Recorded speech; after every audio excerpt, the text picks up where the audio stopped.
Tipp Today, in association with Slattery's of Pecan, your main Peugeot dealer for over 50 years in the Premier County. Slattery'sGarage.ie.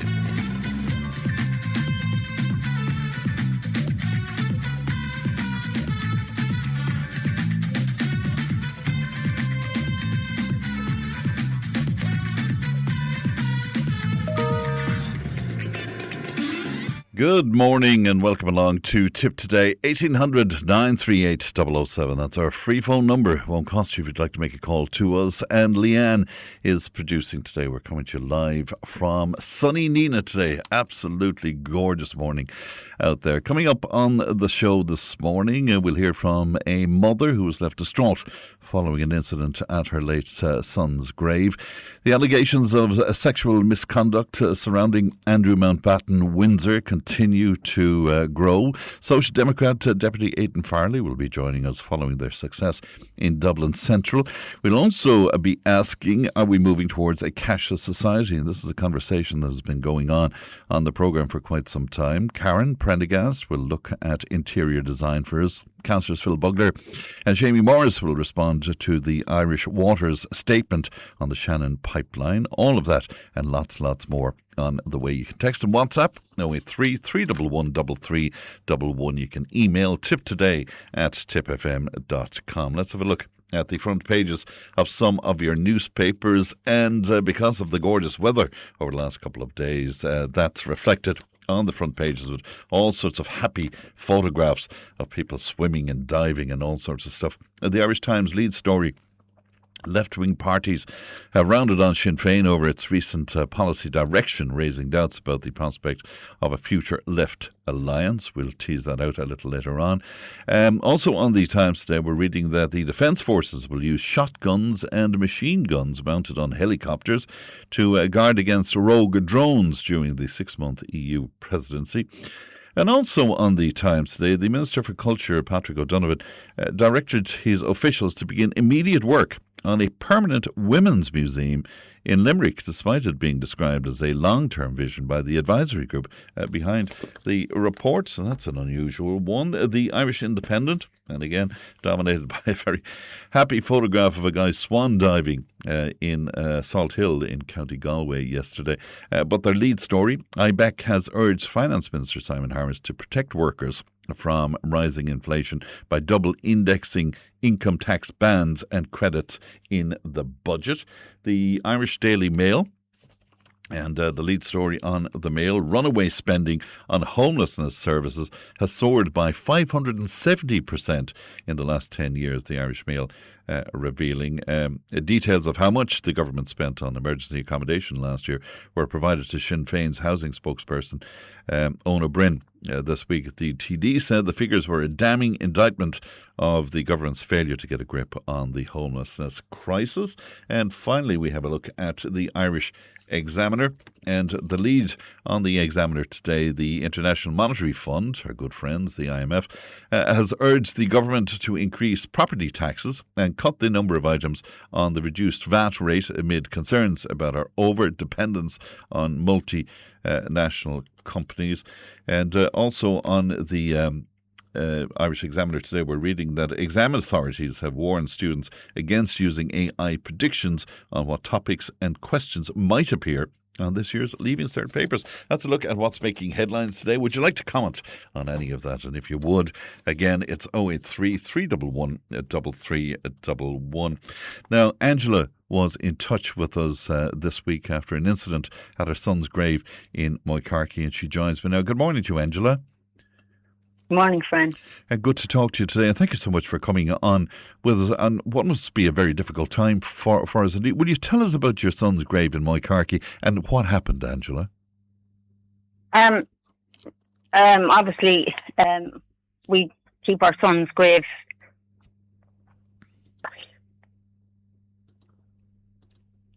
We like to think it's nice. Sorry. No, not at all. Not at all, Angela. You take your time. My husband had planted, he made boxes so he could plant flowers and that on Adrian's grave. And he had put in purple and orange alpines and Pat is the gardener. I don't really know much about plants. Yeah. And trailing lobelias and geraniums and sweet williams and the antis. So that Adrian's grave will be full of colour because he loved colour. Yeah. And we went over on that Sunday, got the Sunday before, and all the flowers and that had been dug up out the boxes, and the plants, they were gone, just gone. Now, that's not the first time that has happened. It happened again last year when we planted the flowers for the summer season. We plant, the winter ones and then the summer ones. We make sure that there's colour all year round. And but I've heard since it's not the first incident that there's been other things taken, like one chap, he's had 2 big pots, the ceramic pots, 4 of them. They were taken, I'd say 2 each time, twice. So twice they were taken, and some other pot plants were taken off of other graves. I don't think whoever is doing this is coming a million miles away to do this, because McCarthy Graveyard, I don't know if you know it. I do. It's not exactly on the main road. Yeah. So you'd have to, you're not going to drive out of your way just to steal flowers or pot plants or whatever. Obviously, the person who did it had very little thought for my late son or for us as parents.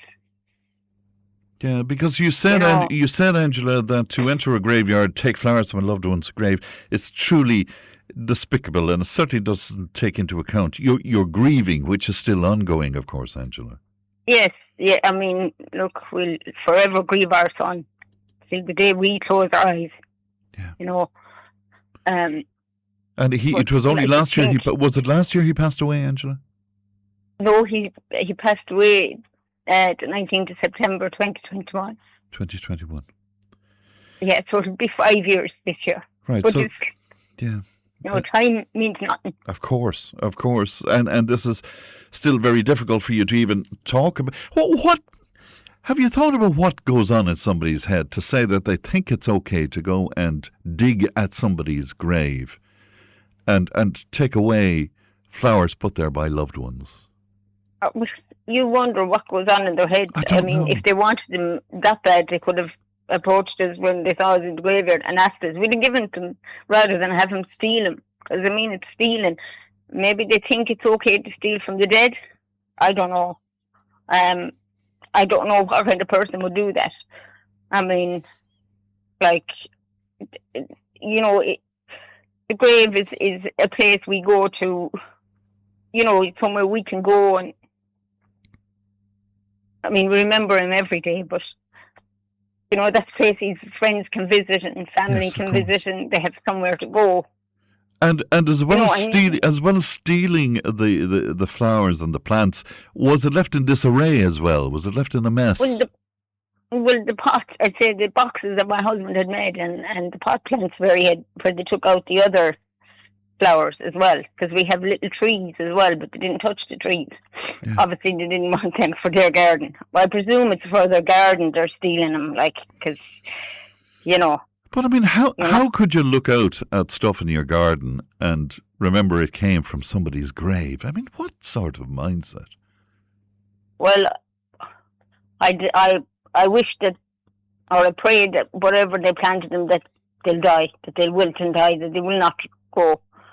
And that's probably a bad thing of me to do, but I hope they don't thrive in wherever they put them.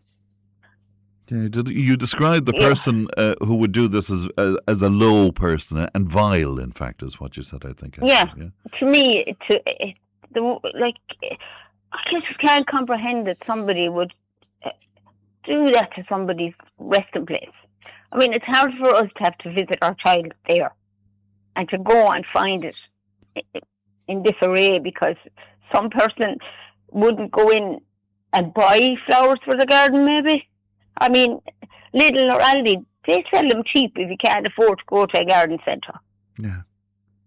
And we're not talking about a huge amount of money, though. It's no. It's not about the cost of them. It's about the fact that they desecrated our son's grave. What You know, what did you do then along with your husband? Have you replaced them, or are you going to replace them, Angela? And No, my husband replaced them straight away. did he? Because Yeah. obviously Sunday he just ran into Lidl, Yeah. and he picked up some colourful flowers there. Yeah. And that, like, And so. and the colour is very important to you. You were saying. Yeah, we love to have his grave looking Yeah. colourful in the summer, and we love to see the flowers blooming. And Adrian loved nature. He loved, being outside. He just loved it, and he loved colours. Yeah. And it's our way of honouring him. I mean, we can't do much for him now. Yeah. I remember him. Well, you remember him beautifully. I was looking at a piece. Leanne gave me a piece that you wrote on social media. I think it was in November of last year, and you spoke about not hearing "I love you, Mom" again, and that just broke my heart to read that, Angela. That's what hurts like hell for you, as you described it. Yeah, I mean, he was never afraid to show affection. He was never saying, "Oh, I didn't hug you today, Mum," or he was never embarrassed to say, "I love you, Mum." Look, we had a great relationship. Yeah. So we had. But you wrote so beautifully about it. You said, "Some days those memories wrap their arms around me, comfort and guide me through the day." And then you said, "Other days it brings me to my knees, begging you to come back to me." Yeah, that's true. My God. Like when we walk out our door, we paint on face, because if people saw what we were like inside, they would run a mile. Yeah. It's. Do you get a bit annoyed at times? You hear that old cliche that time heals and all of that. No, friend, time does not heal. In fact, time makes it harder. Does it? Because we're stepping away from the time he was here. And all the milestones, I guess, as well, Angela. Yeah. I mean, Adrian should have been 30 last August. Yeah. We should have been, celebrating with his friends and, I mean, his friends are fantastic. They keep in touch. He had a fantastic bunch of friends. They're like family now, and like we have a daughter as well, and Adrian and Charlotte were so close. Yeah. And we have a granddaughter now. She's 4 since the 1st of March. So she lights up our whole world. Does she? Isn't that fantastic as well? Yeah. Yeah, sorry, I beg your pardon, Angela. Yeah. We made a pact before she was born that we would make sure that she wouldn't consider Granny and Granddad McGuire's house as a sad house. That we would make it happy and joyful for her. And she loves coming down here. She just loves her country house, as she calls it, my country house. Isn't that lovely? And what a lovely idea that you made that pact. And still, I was reading in your piece, you said guilt comes with laughter and enjoyment. Guilt because Adrian isn't here to laugh and enjoy things anymore. That's exactly. how you put that. Yeah. You feel guilty that you are happy. You smile or you laugh. And I mean, things will make us smile and things do make us laugh. And I mean, that's part of living. Yeah. And it hurts because he's not here to enjoy those moments with you. And that notion of, it being against all the laws of nature, a parent burying a child as well. Well, I mean, none of us expect to outlive our child. Yeah. No matter what age they are or we are. We always believe in our mind that we will pass on before they do. And that's what I always believed it, What did you mean when you said, Angela, that you've come to accept the grief? What does that mean? Well, instead of fighting it, because, at times you would have, I can't let people see me crying, or I can't let people see I'm upset, or I'm not having a good day. Now, if I'm not having a good day, I say it. Yeah.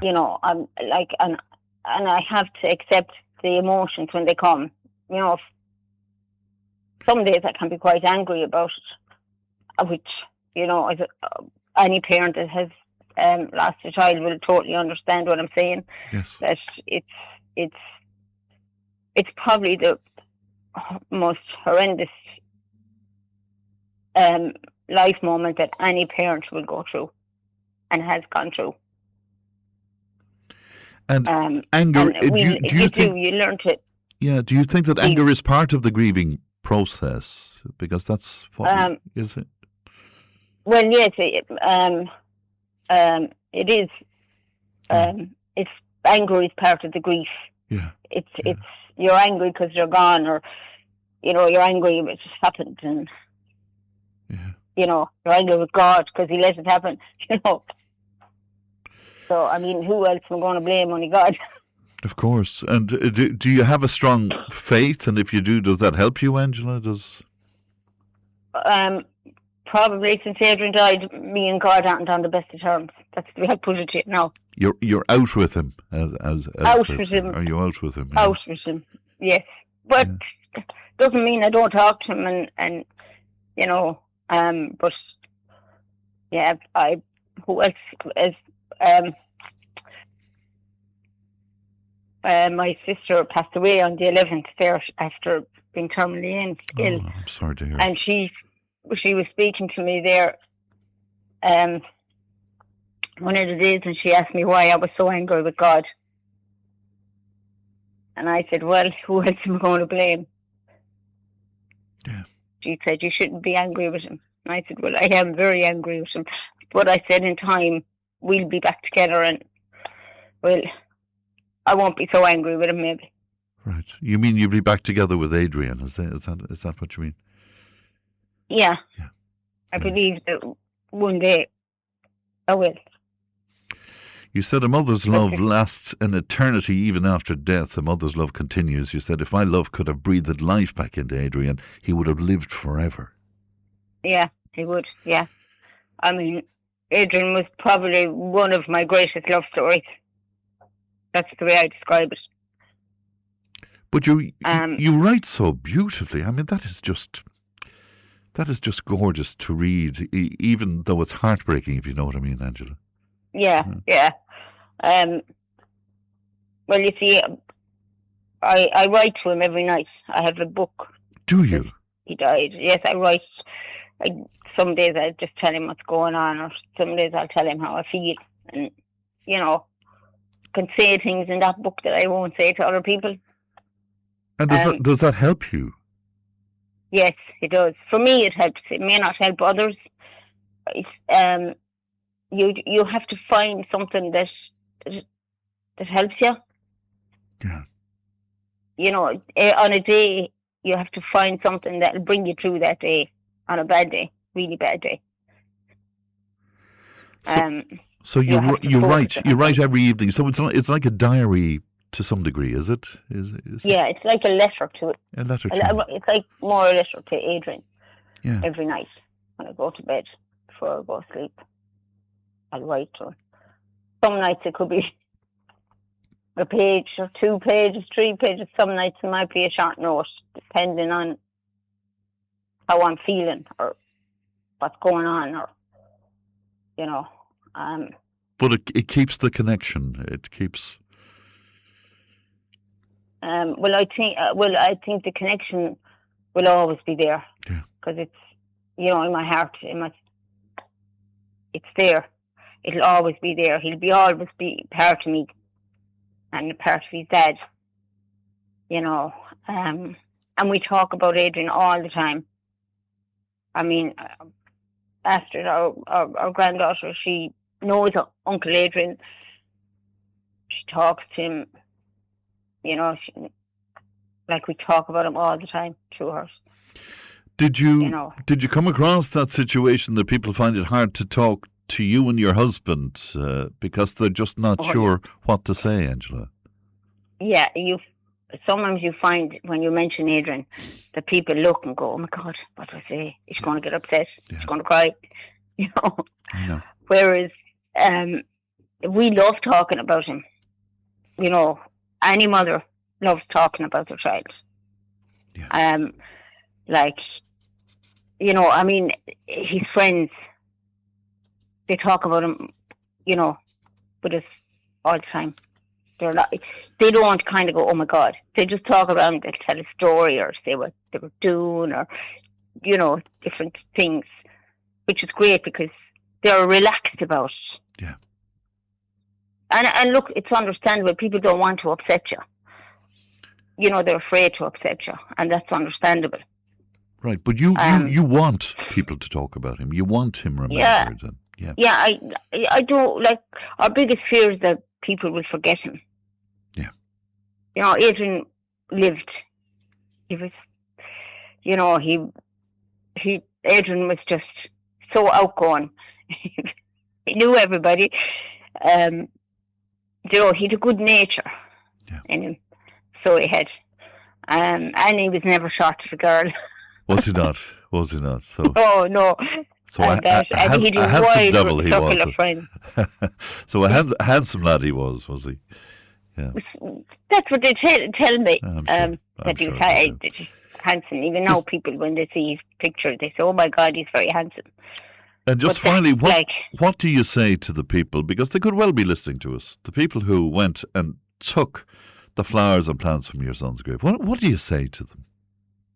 Well, I'd say, if, please don't do that again to anybody's grave. Yeah. Doesn't matter whether it's my son or somebody's mother, brother, father, uncle. It doesn't matter. Yeah. People, the graves are looked after by those that love the person that passed away. Yeah. And it's a very important place to us and to anybody that has someone they love in the graveyard. All right, Angela. Please don't do that again. Please not.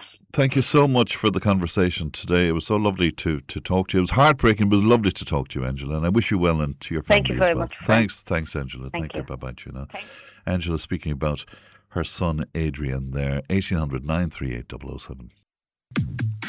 Tipp FM's Tipp Today. With Slattery's Garage, Hook On. Main Peugeot dealers in the Premier County. And now stocking the full range of the luxury French car brand DS Automobiles. Book your test drive today with Slattery's Garage, Hook On. See slatterysgarage.ie.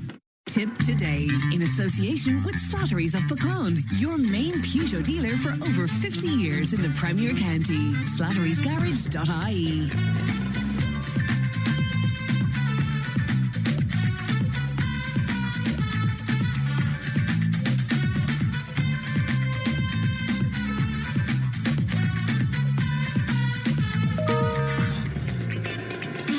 Now, as you can imagine, huge reaction to that conversation with Angela. Just to bring you one or two of the pieces of correspondence with us, one of our listeners says, how do we do life when we lost her son? It's just not the same. It says, I see daylight and night falls and I just exist. The pain feels like torture. I feel like all I do is grieve and get through days and nights, feeling empty and missing what I once had. Just the saddest life, says one of our listeners to us this morning. Somebody else saying, I somewhat understand Angela's situation with the flowers on her son's grave.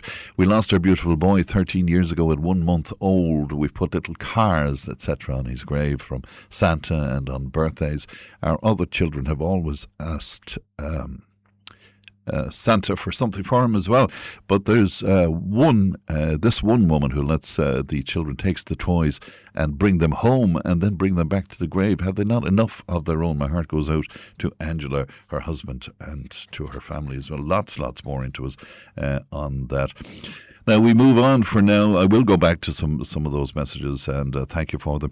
Detectives investigating Andrew Mountbatten-Windsor are examining allegations of sexual misconduct as part of a wider inquiry into potential misconduct in public office. Now, the inquiry into the former Prince Andrew follows the release of files by the US Department of Justice connected to its investigation into Jeffrey Epstein. Joining me now is Bernard Purcell, editor of the Irish World in London. Good morning to you, Bernard. Good morning, Grant. And thanks very much indeed for taking time for us today. Police are reporting, Bernard, this investigation into an allegation that he behaved inappropriately towards a woman at Royal Ascot back in 2002, I think it was. What do we know about that incident? Very little. It's not clear whether the complaint made by the woman was made contemporaneously at that time or more recently when there's been appeals for people to come forward.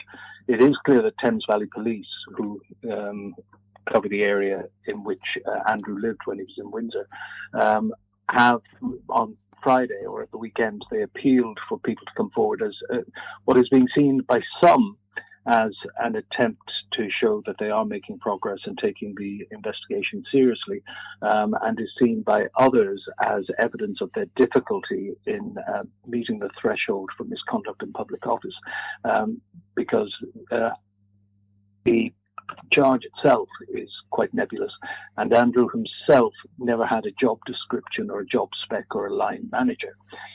So Thames Valley Police, the principal investigating force now, said that misconduct in public office can expand beyond the original cause of this investigation, which was that Andrew Mountbatten-Windsor was suspected of leaking confidential information to Epstein from trade missions when he held the trade envoy position from 2001 to 2000 to 2010. But Thames Valley Police says it can also, according to their advice, include sexual misconduct, corruption, and a wide range of offences. It's an incredible story. It's the story that keeps on giving in the most horrific way. And just to remind listeners, I mean, these allegations at Royal Ascot, this is a cornerstone of the royal family's kind of calendar, is it not, every year? Very much so. It's a showcase. The royal family are normally out in force. This year's Ascot will be 16 June, Bloomsday, and will continue for about 5 days.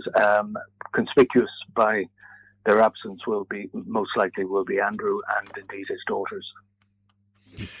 And in terms of where he is now and what he's at, I mean, is he playing any kind of a public profile at the moment, or what's the story there? No, he's keeping the head down. There was a recent report that somebody had abused him, which was treated as a potential assault, potential attack, but was probably overstated. He's been living on Marsh Farm on the estate in Sandringham in Norfolk, which is quite near Wood Farm, where King Charles is staying. He arrived there at the weekend, but they're rather conspicuously not being seen to be in contact with each other. And Wood Farm is where the Duke of Edinburgh, Prince Philip, ended his days.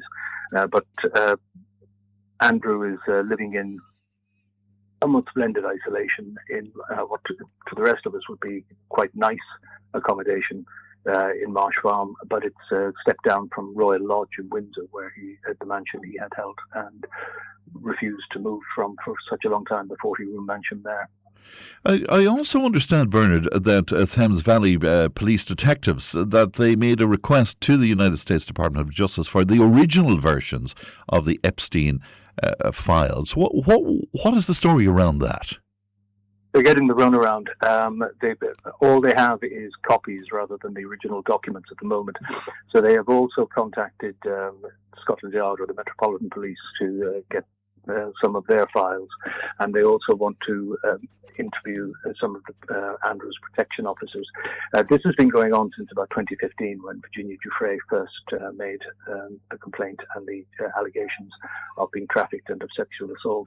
The Met has notoriously, in the time since then, because it saw that the alleged offences didn't happen within its bailiwick, has been kicking it down the line and says that it investigated the protection officers who were with Andrew, who would have stayed with him at Epstein's and would have provided protection for Epstein at events. Said they have found no evidence of misconduct. But Thames Valley Police has actually asked for access to information that went to the Met's files. In the meantime, as well, people have sought information on Andrew's appointment as the trade envoy, and the Liberal Democrats made a humble address and got the government to finally release the details. And it became clear last week that the Queen had pushed for the appointment of Andrew to the job. She was supported, that's Queen Elizabeth, I should say. She was supported by Tony Blair and Peter Mandelson, whose original idea it was, apparently. But Charles had objected on the basis that he thought that Andrew would just use it as an opportunity to play golf, chase women and make money. Wow, oh, wow. And is there any evidence of a relationship there with Mendelssohn, for example? Yes, I mean, Mendelssohn was the trade secretary at one point when Andrew would have had the trade envoy role, and he would have had a concurrent association, for want of a better word, with Andrew and with Epstein. But I should stress that as yet there is no evidence, or however circumstantial whatever conclusions people may have about that alliance, there is no evidence of wrongdoing that as yet that can go to the courts. All right, Bernard, thank you so much for your time this morning. We always appreciate it. Look after yourself, Bernard. Thank you. That's Bernard Purcell there, who's editor of the Irish World in London. Speak to us today, 1800 938 007. The text and WhatsApp is 083 311 3311. Back in just a moment. Tipp FM's Tipp Today. With Slattery's Garage, Puck On. Main Peugeot dealers in the Premier County. And now stocking the full range of the luxury French car brand DS Automobiles. Book your test drive today with Slattery's Garage, Puck On. See slatterysgarage.ie. Tipp Today, in association with Slattery's of Pecan, your main Peugeot dealer for over 50 years in the Premier County. slatterysgarage.ie.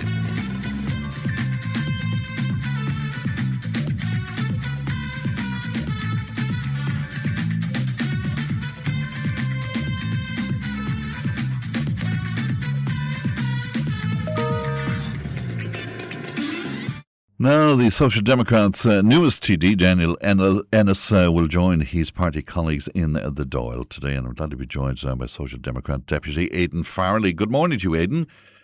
Morning, Sam. And thanks very much for your time today. Congratulations on the success in Dublin Central. Speculation is that this was as much a vote for Holly Cairns as leader as it was for Daniel Ennis. What would you make of that speculation? I think it's really a combination of many factors. I think a by-election in and of itself, Fran, is always a vote that happens in a context. And I think for Dan, he was an exceptional candidate.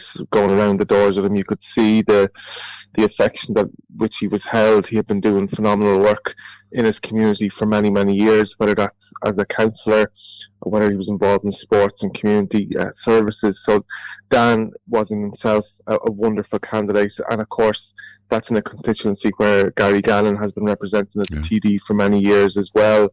Obviously the leadership shown by Holly and our deputy in Cian O'Callaghan over many years has reflected in a real sense of momentum building behind the party, whether that's opinion polls or the last general election or local election. It's really nice though to see that manifest itself in two by-election results, I have to say, not just in Dublin Central but also in Galway, where Meath doubled the party's first preference vote shared there since the last election.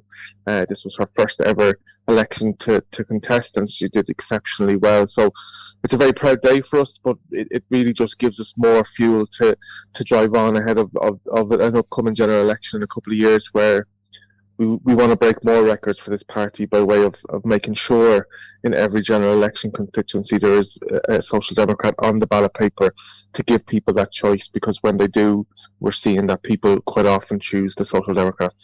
You mentioned the Galway by-election there as well. It's interesting that Paschal Donoghue's former seat was won by left-wing party, your own, while Catherine Connolly's old seat went to a government party. It's kind of interesting, isn't it, the way things are going in politics?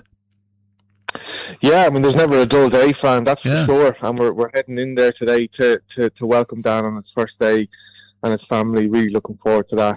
I think there's many people more qualified than me to really drill into the reasons why in both. But I think a very simple analysis is both Sean Kine and Daniel Ennis were very well-known candidates, very well respected in their areas for what they had done over many years.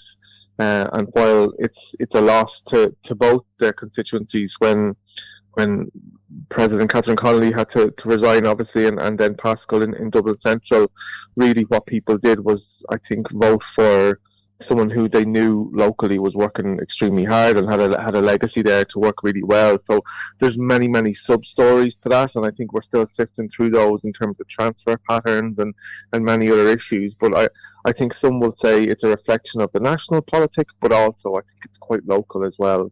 I think that's reflected in both the deputies who won out on the day. Is the challenge for the Soc Dems now to be successful outside of the urban areas? Will that be a large challenge, do you think? I think it's a challenge for all of us. I mean, I represent quite a mixed constituency here in Kildare, where you've definitely got some urban settlements, but quite rural as well. I think my friend and colleague Liam Quaid from Cork captured it in a Dáil statement very recently, where he said it's quite arbitrary to talk about urban and rural as if they're very separate or different people, when ultimately the needs of those people are very, very similar. It's a requirement for services. It's a requirement for common sense politics, whether that's in housing development, in terms of climate, in terms of medical infrastructure, education. So many of those issues are the same, and I think what we've been over the last couple of years is relatively consistent on what we are ambitious about, and that is bringing a centre-left programme for government to place where the people of Ireland see, okay, I'm paying my taxation. What is that getting me in terms of adequate service provision? It's unacceptable to see so much waste, and I think what we've been on the left is a very consistent approach to that. We've seen other parties, I think, stray away from that at times, and you can see very questionable decisions made, for example, by Sinn Féin when it comes to different votes in the Dáil. You know what you get when you vote for a Social Democrat. That is, we follow through on what we say. We have some very, very clear hard lines when it comes to disability services, when it comes to health infrastructure, education and housing. We don't compromise on those, and when it comes to government negotiations, we will not compromise on those. It's a very exciting day, but it gives us real fuel to kick on now. We saw that rather progressive alliance formed during Catherine Connolly's presidential election, but as you pointed to there now, some left-leaning parties rounding on Sinn Féin over that recent policy direction change, as they might perceive it to be. Is that something, do you think, that can be healed? In fact, can I go so far as to say, is it wise to be rounding on Sinn Féin at this point, when they would be central indeed to some form of progressive alliance in the future general election? I don't think that's a fait accompli, Fran. I don't see Sinn Féin being central to that negotiations. I mean, as it currently stands, the numbers tell us one story, but we, as Social Democrats elected representatives, are focused very, very firmly on representing those people who want to see a Social Democrats infused government at the next general election, and we want to try and share that message to as many people as we can. We want to have a candidate in every election. The centre-left or the left movement that you speak about, I think, made absolute sense when it came to the presidential election, because, and remember, the Social Democrats were the first out to nominate Catherine Connolly. That was for a very clear purpose. She was the best candidate to contest that election. That movement worked in that instance.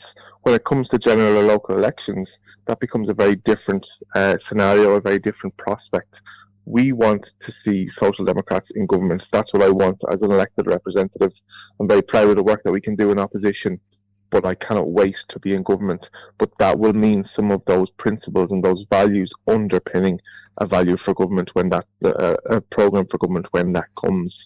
I don't think a day will come where that has to be dependent on Sinn Féin or Labour or all of us merging together in some sort of coalition to make that work. I think the electorate is very, very smart. The electorate sees what's happening. Too many parties are putting up their thumb to see which way the wind is blowing, and that's not serving anybody well in the short, the medium, or the long term. And are you pointing at Sinn Féin specifically when you say that? Absolutely. In this instance, certainly given their stance and their shifting when it comes to immigration, when it comes to climate, when it comes to just very recently our private members bill that Holly had brought forward with regards to healthcare provision for women in Ireland. We've seen a complete, Sinn Féin abstained on block in that, which was really, really regrettable and understood and, seen as a real rollback on their commitments during the Repeal the Eighth campaign. That's just not okay. If you're going to stand on a centre or a left of centre progressive platform, then that means following through on every vote when it comes to that. They didn't do that in that instance. They've made very worrying sentiments with regards to immigration, when we know immigration in Ireland is not the problem. The development of services and the underfunding over decades by governments is why we have so many issues. We need to see them being consistent, and they need to worry about themselves. I'm not worried about Sinn Féin. I'm only worried about the Social Democrats. Well, I suppose, in fairness to Sinn Féin, though, the bigger a party gets, Aidan, the more there's a spectrum there, particularly from left to right, I suppose, and maybe that has to be reflected in policy, and But that, I think what is shown over the weekend is it confuses voters because they don't know what they're voting for when they vote for Sinn Féin. And while there might be a spectrum of views held in every party, at the same time you need to have a similar set of values, a similar set of principles, because if you're that sporadic in opposition, what would you be like in government? That's what's concerning to me. I think we have to be clear and consistent with our values. Social Democrats have been that, and I think other government parties have probably been that too. You know what you're getting with Fine Gael and Fianna Fáil. The problem is it's never good enough. I think with Sinn Féin they have a few decisions to make, and that's what I've seen some reporting over the weekend, where they need to get consistent about that. We are consistent.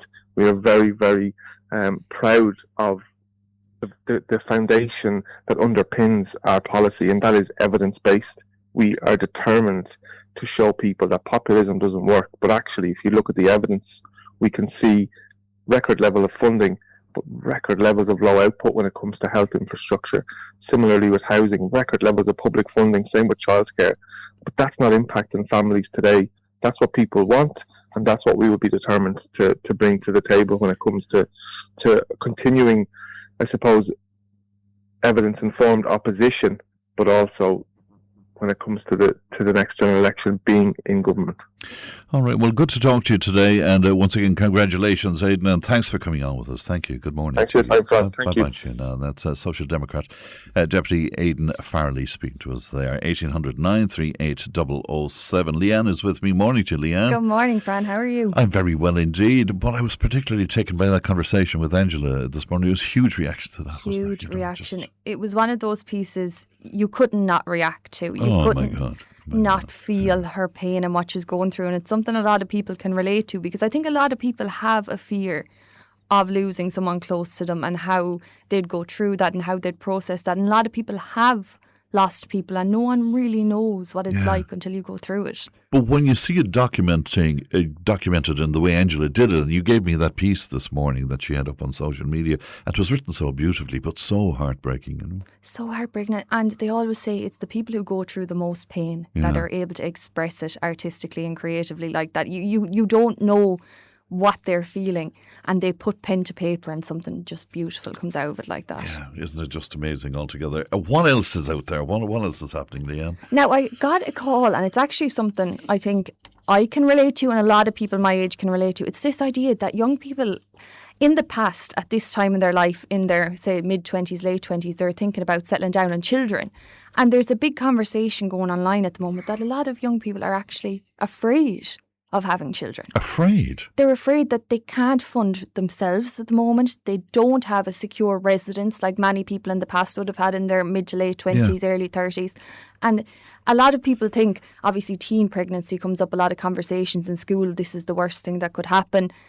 But a lot of people in their adulthood now are actually afraid of finding out that they're expecting.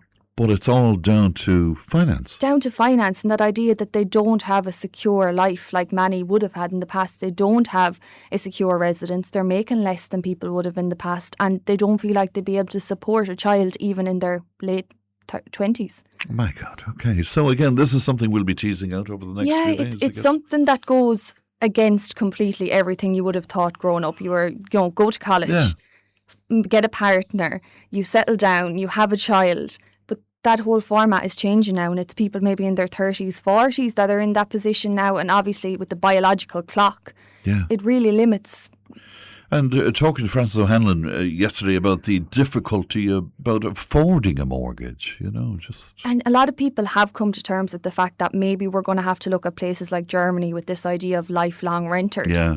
And that idea, and having to come to terms with the fact that you're probably never going to own your own home, and that you're either going to probably live with a family member, or you're going to have to set up shop some way on their land, or make that decision to rent. Right, but the cost of renting, you see, is huge as well. Yeah, and a lot of people say it's dead money, because at the end of it, if you're evicted or you have to leave in the morning, you've nothing to show for all that time you rented. And another big thing at the moment, if you're going into renting, they want references. A lot of landlords are very strict on the fact that you need references from past landlords to be able to get accommodation. Interesting. What is this about social quirks and language and the like? Yeah, so it's that time of year when the tourists are coming to Ireland, and a lot of them have taken to social media to share what they find really unusual about Ireland, or things only people in Ireland understand that they just can't wrap their heads around. Like what? So the big one I keep hearing is thanking the bus driver. Well, that's unusual, is it? That's unusual. That seems to not happen in any other country. So when we get off the bus, you say, thank you. And the bus driver might only growl at you and say, but it's just, you just do it. And that's not done in other countries. That's not done. And someone made a brilliant video of, like a mock video of a bus driver getting up when one person didn't say thank you, and saying, no one is getting off this bus until you say thank you. Like, it's just common knowledge. You're meant to thank the bus driver. And what is this about the Irish goodbye? Yeah, so a lot of Irish Americans in particular have this big thing that an Irish goodbye is when you slip out of a funeral or a party early and don't tell anyone. But the real Irish goodbye is when the goodbye takes more time than the conversation. All right. Good luck, bye-bye. Yeah, bye-bye. Talk to you. You take care. Yeah. Oh, did you hear such a thing now? Did you hear about Johnny? What was that now? All right, bye. And it's... And the other ones, I'll leave you go now, but... Yeah, and it goes on and on and on, and you spend more time at the door than you did in the house, until one person eventually starts to kind of back away. We're terrible at saying goodbye. Oh, that's great, isn't it? But you know what I love is the people have come to live amongst us, and now they're waving from cars the way we do. Yeah, the salute. The salute, or the scan. Or I love the phone calls. Good luck, bye. Bye. And it goes on and on and on. And I remember someone actually said that to me, an exchange student, when I was in school.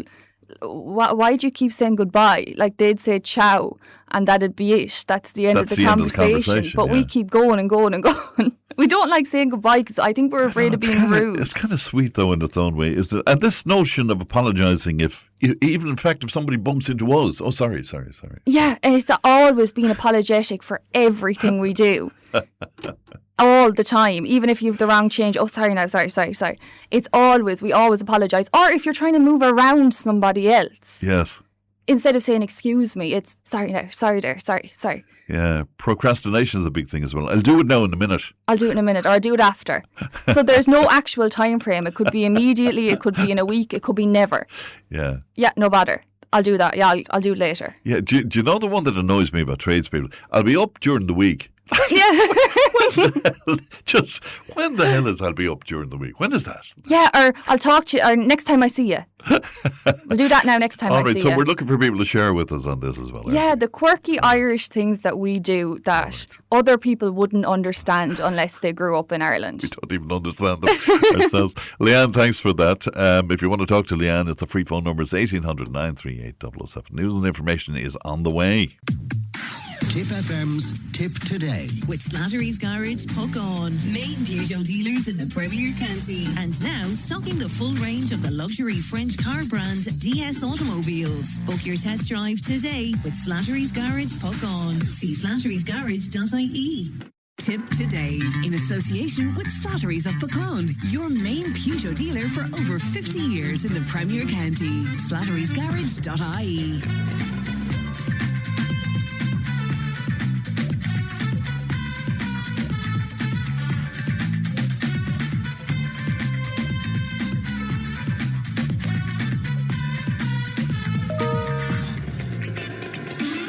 Thanks very much indeed, Paul, and you're welcome back to the second hour of Tipp Today. 1800 938 007, the text and WhatsApp, and 083 311 3311. You can email tiptoday@tippfm.com. As ever, we're always delighted to hear from you. Now, last week, Assistant PRO for the West GA Board John O'Shea joined Stephen on the show after it was announced that the board now have implemented a cashless policy at their matches. There was a huge reaction on the show, and many listeners posing the question, is cash still king? Well, I'm delighted to be joined now by Sean Callanan from Ellen Park in Clonmel. Good morning to you, Sean.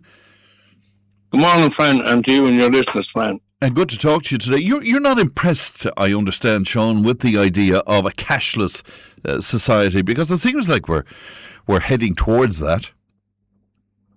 Well, look, it's probably good in some ways for some people, but for people my age, right? We say, like we say about the GA there, we say with their like we say all card, we say like book online. Yeah. I mean, I think it's wrong. I mean, you can't even watch a match anymore in the GA. You have to pay for it on television. They're kind of gone down the wrong road. And we say, as far as tapping cards is concerned, I think it's ridiculous. You know what I mean? I often walked into a shop there now, and some people, I can tap it. They said, no. I said, I have cash on me. You know what I mean? Yeah. And we're kind of surprised.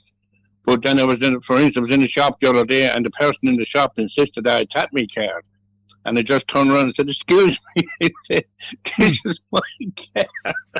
I said, I'm paying for the cash, like, you know. But she was still kind of insistent. But I thought it was very wrong, you know.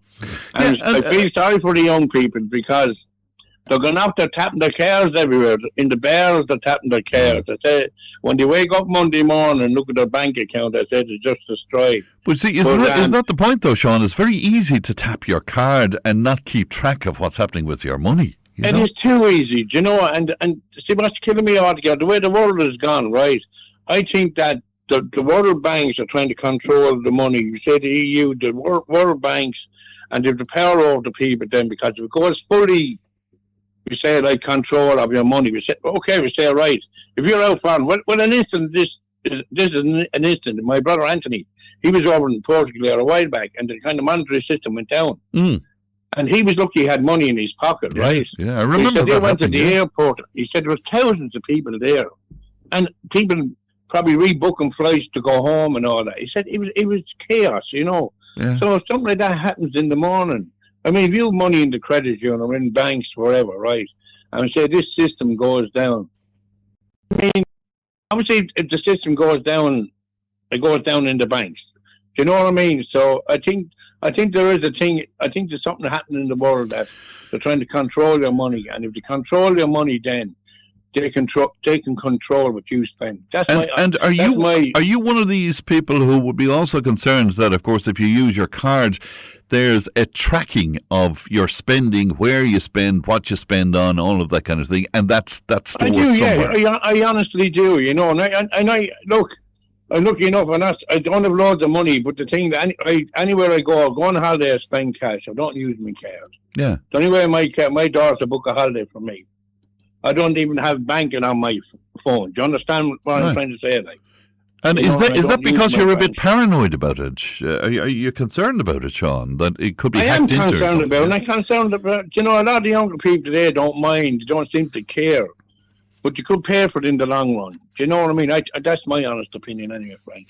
Yeah. Have you noticed as well that if you're trying to spend cash, some of these new cash registers or these new machines, it's very difficult for them to accept the cash if it's anyway wrinkled or stuff and you're held up and you feel like you're holding everybody else up. Say €10, we say, or €20, and it keeps spitting it out. Yeah. Yeah, you know what I mean? I know. I find it all the time. In the shops, you know, like, so you either have that thing ironed before you go out or something like that. I don't know. Right, but is that kind of, I'm buying into conspiracy theories now as well, but I mean, is that because if it makes it awkward for you to spend cash, you'll say, here, look, I'll use the card? And that's what's going to happen. I said, see, they're trying to push it on the people, and if look, more people should refuse to actually use their cards. You're in a situation that you have no other choice. You know what I mean? Like you're saying, getting back to GA again, like there's men my age, right? Just a lot of people don't even have cards, Fran. You know, they're not in the banking system in that way, you know. Yeah. And I don't think sorry. Yeah, not at all. I was just wondering, but do you feel that you're being pushed into being a card user? I think you do. I think a lot of people are being pushed in and they don't seem to have no say in it. You know what I mean? If just people demand that they have the cash going out to spend and they them spend it. But don't be. See, I think all the cash people that's at the cash registers. I mean, you go into shops now. You go and say the Dunn stores, any of these. They're leading you over to They're leading you over to the machines. Yeah. I hate going near them machines. You know what I mean? I just like to go up. I'm the same. Well, I always need help whenever I try to use them anyway for some reason or other. So I'm no help to them. I suppose, you know. Yeah, it's just great. I just think the world is changing, friend. It's not changing for the better. I think the world is kind of. I don't know. I think that they're trying to control the people in the world, control everybody. Well, I'm not sure how well it works, because I know that Sweden was recognised as one of the world's first kind of virtual cashless societies of most shops and cafes and stuff. But I know that they were trying to even sort of pull back on this a little because of all sorts of issues around this. Right. So they're looking for a return of cash for emergency preparedness and that sort of thing now at this point. Yeah. You know? But I think if the monetary system goes in the morning, I don't care. You can have billions of gold, you can have silver in banks. You know, we say Bitcoin and all this kind of thing. Yeah. But if anything happened, God forbid, we say if there's a war situation in the world in the morning, right? You have control of nothing. And people want to realise that. You know what I mean? The world banks will have your money. You know what I mean? That's my honest opinion of it. You know what I mean? So and you're entitled to your opinion. Well, I mean, the scare for me would be these cyber criminals who are extremely intelligent people, and they're obviously able to sort of infiltrate digital infrastructure. We saw it with the HSE, and we saw it with other organisations as well. So you'd be concerned over that, wouldn't you? That there would be. I would over that. And the thing about it, with your phone there today, right? People have that information on their phone. Someone can. Just people they can pass you off with probably a small like a stick or something, and probably only push off you. Yeah. And if your phone is in that vicinity, some people can see your phone in people's pockets the way they carry them. You know what I mean? Yeah, sure. And if they only tip off them, a lot of people go around with their phones in their back pocket. Women and guys are seeing that. Yeah. And if one of these guys that's out to take what's on your phone, it's as simple as that. They pass off, they take out, before you know your money's gone out of the bank and all sorts. It's crazy stuff, you know. Do you remember back in the day, Sean? I mean, privacy was very important to people. Do you remember that? I mean, you know, you wouldn't be telling everybody your business. But now it appears with social media, privacy has gone out the window, and it's our own fault. We're sharing everything on social media. Man, no matter what's on social media, no matter what comes up, the whole world seems to know about now, you know what I mean? And I don't think even your phones anymore are safe. I think if you're having a conversation on a phone, I think that's gone out the window too. Like, I think it's gone away in your phone. Everyone's phone now, I think, once there's a chip in your phone at all, I think they know exactly who you are and where you are. That's my honest opinion. Now, you see, some people would say that that's kind of conspiracy stuff that you read on the internet and all of that. But this is your feeling, Sean, about this. This is your opinion. This is an actual fact. I think it like it isn't just. I mean, there's times there if you go on a call and you hear a click on your phone, you know, and you say to yourself, why is my phone clicking? Yeah. You know, lots of people even said it to me. I think there's someone else on the phone as well. I know that some people say, "I go away, you're losing it." You know what I mean? But I don't know. I know it's a lot of stuff, and lots of people said it to me the same way. You know what I mean? Did you hear that click in the phone? But all you have to do is have a conversation with somebody, and you might mention a product, or you might mention the fact you're buying a new car or something. You see the reaction of your phone. You know Well, I tell you, I was in a premises there lately in the last couple of months there, right? I want to stay at a place in there, and the person behind the counter. Another guy was having a chat, and she was able to listen back on her phone what we were talking about. Now, there's one for you. That's a scary one. You know what I mean? Somebody had left something open or something along the way. Oh my God Almighty! I know that. One of our listeners saying. One of our listeners saying, Fran, we were at several outdoor events on holiday in the UK and absolutely no acceptance of cash payments to the point that we had to cancel our orders. It's just ridiculous, as one of our listeners.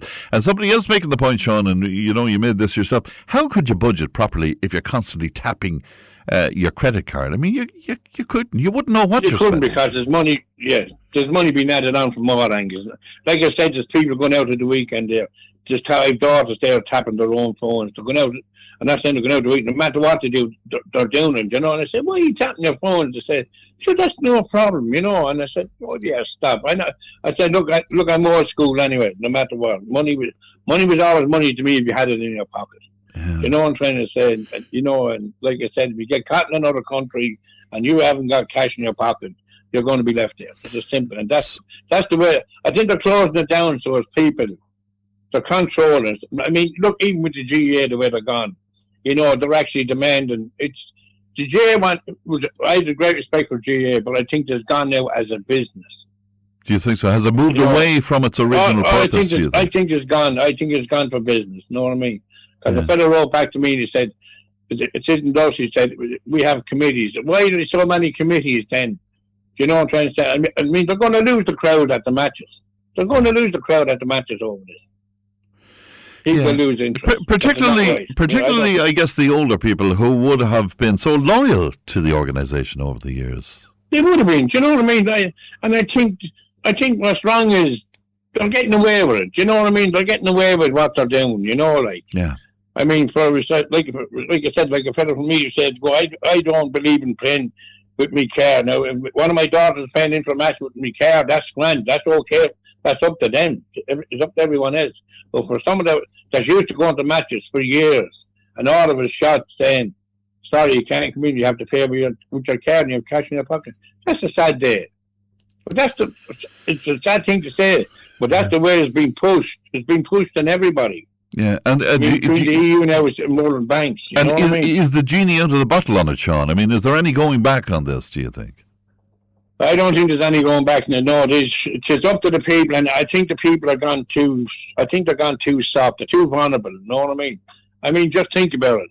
The way the EU. I put it this way: our country is bought and paid for by the EU now. That's my honest opinion. I mean, for the changes what's happening in Ireland today, I don't think we've control over our country anymore. I mean, we start off our gas or oil, and you know what I mean, and the way things are gone in Ireland. I'd like to be able to say exactly what I'd be on my mind, friend, you know, on radio. But I'm not racist in any sense of the word. I have no problem. I don't want to go down another road. I have no problem people coming from different countries here, from war-torn countries. But I do not agree with all these single young men coming in. And even for instance, the other day, when we see what happened up the country in the Bugler, I won't go into it, but I thought that was terrible to see people from other countries standing against Irishmen, you know, in our country today. It's sad. As a Republican, it is very and sad. And can I ask you, Sean, is that a topic that you would find discussed among your circle of friends? I would, friend. I have friends. Look, we're all Republicans at ours. Any Irish man is a Republican, I think, at heart. But I think we said to see the way the country is going, that these bully boys are able to go in and actually threaten Irish people on land that they work for all their lives. The same way up there, Chapter of Sheriffs up in the Knockmail Down Mountains there. Do you mean trying to do what they do to Irish people? I mean, look, 1916, the men of 1916, they're turning in their graves today. And what's killing me altogether, all the political parties, you know, they don't seem to care anymore. You know, I think that our patriot dead are turning in their graves today to see that the way all the big parties don't seem to care anymore. They're not getting on the side of the people. All right, Sean, I must leave it there, but really, really good to talk to you as well. By the way, just briefly, Sean, how is the men's shed going in Ellen Park? It is flying. Flying, good. Flying. Do you know what I mean? We're doing great and all the boys. We've been good at crack now. We're going off soon now, down to Dungar, and some boys will have a few beers and some will walk around because 3/4 of the lads don't drink it, so we won't be instant into the structure and the drinking anyway. well, you have a good time, and to your friends. All right, same to you, friend. Pleasure, Sean. Thank you. Thanks for coming on. on. Thank you. That is Sean there from Ellen Park, and of course, Sean very instrumental in the men's shed there, which I'm delighted to hear is going extremely well. We'll take a break back in just a moment. Tipp FM's Tipp Today. With Slattery's Garage, Puck On. Main Peugeot dealers in the Premier County. And now stocking the full range of the luxury French car brand DS Automobiles. Book your test drive today with Slattery's Garage, Puck On. See slatterysgarage.ie. Tipp Today, in association with Slattery's of Pecan, your main Peugeot dealer for over 50 years in the Premier County. slatterysgarage.ie.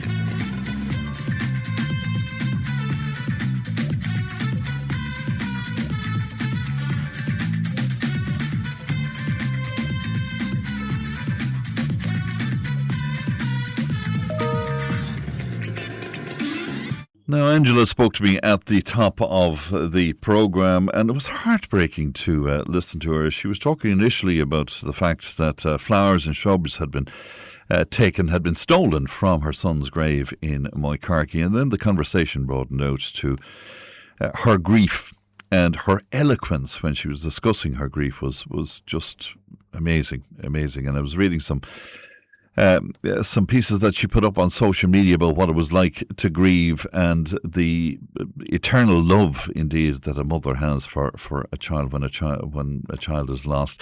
But what about grief? We spoke to Dave in the past about the loss of his wife, and he's joining me again now. Good morning to you, Dave. Morning. And thanks for coming on with us today. I was speaking to Angela there about grieving, and we talked about you immediately, Dave. And at this point, what can you tell us about grieving, Dave? Oh Jesus, where do I start? It's very much, it's weird. Like, between myself and Michelle, we had lost in the space of 7 years, kind of. 10 years, all of our parents, some other family members. We lost a baby during COVID. Losing your partner, though, like, is just, it's so much worse. It really is. And I don't mean to, diminish it, from anything else. Like, don't get me wrong, losing a family member is horrible. Like, I lost my dad before I was even 30. Michelle lost both of her parents within 6 months of each other. But, we were always there. We always had the other person's back, But losing the person you thought you were going to spend the rest of your life with is, and I'm not being melodramatic when I say this, but it genuinely is, the pain is indescribable. Like, it kind of is, especially in the early days. And I've spoken to other widows about this. There's a wonderful Facebook group called Widowed in Ireland, and it's amazing. I've actually made some really good friends through it. But I took a step back one day, and I was like, I never realized you could actually be in this much, like, emotional and even to a certain extent physical pain and still function. Well, I wouldn't necessarily say function, but kind of get up and do what you're supposed to do. That kind of way.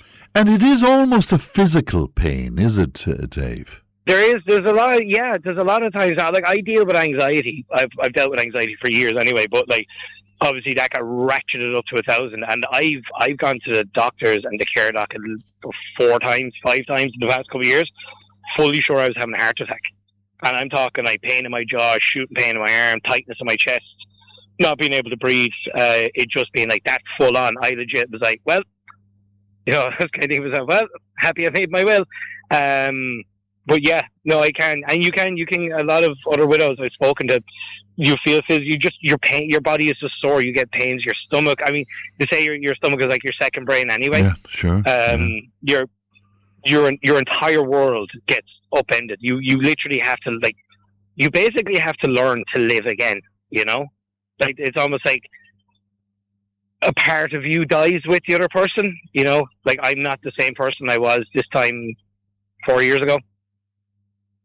And when you say you're not the same person, Dave, just tease that out for me. In what way, in how you deal with people and how you interact with people, or your thoughts on life in general?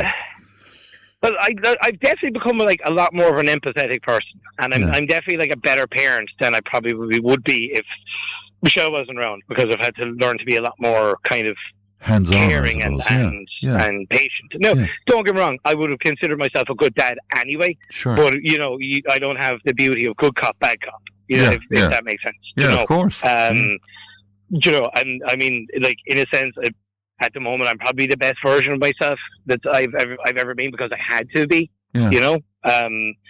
But like, your whole world just changes. Like, things that I would have done 3.5, 4 years ago that I used to enjoy and used to make me laugh and smile, I don't do them anymore. They're tainted because they bring back memories of, I would have done this with Michelle. Do you know?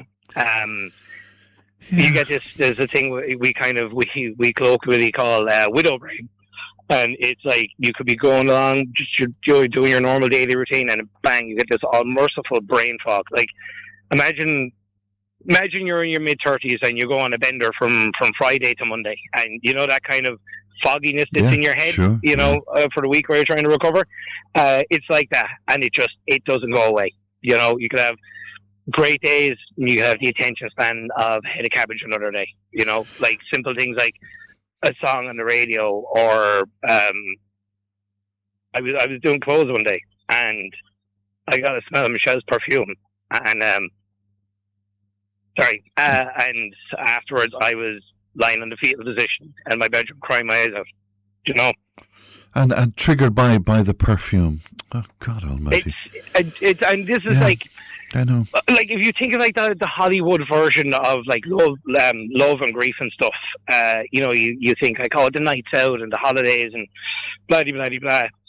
That's not the stuff that you actually miss the most or you remember the most. It's the little things like holding hands in the car, or you know, a private joke, or even just like sitting on the couch on a Sunday morning and elbowing each other going, come on, let's get up and do something. And then the other person going, nah, let's stay where we are. You know, it's not the, you know, the flashy stuff in life. Yeah. It's the small little things. And then, you know, you've lost your safety blanket, like, because, you know, when there's a pair of you, no matter how bad things get, that person is always there, you know?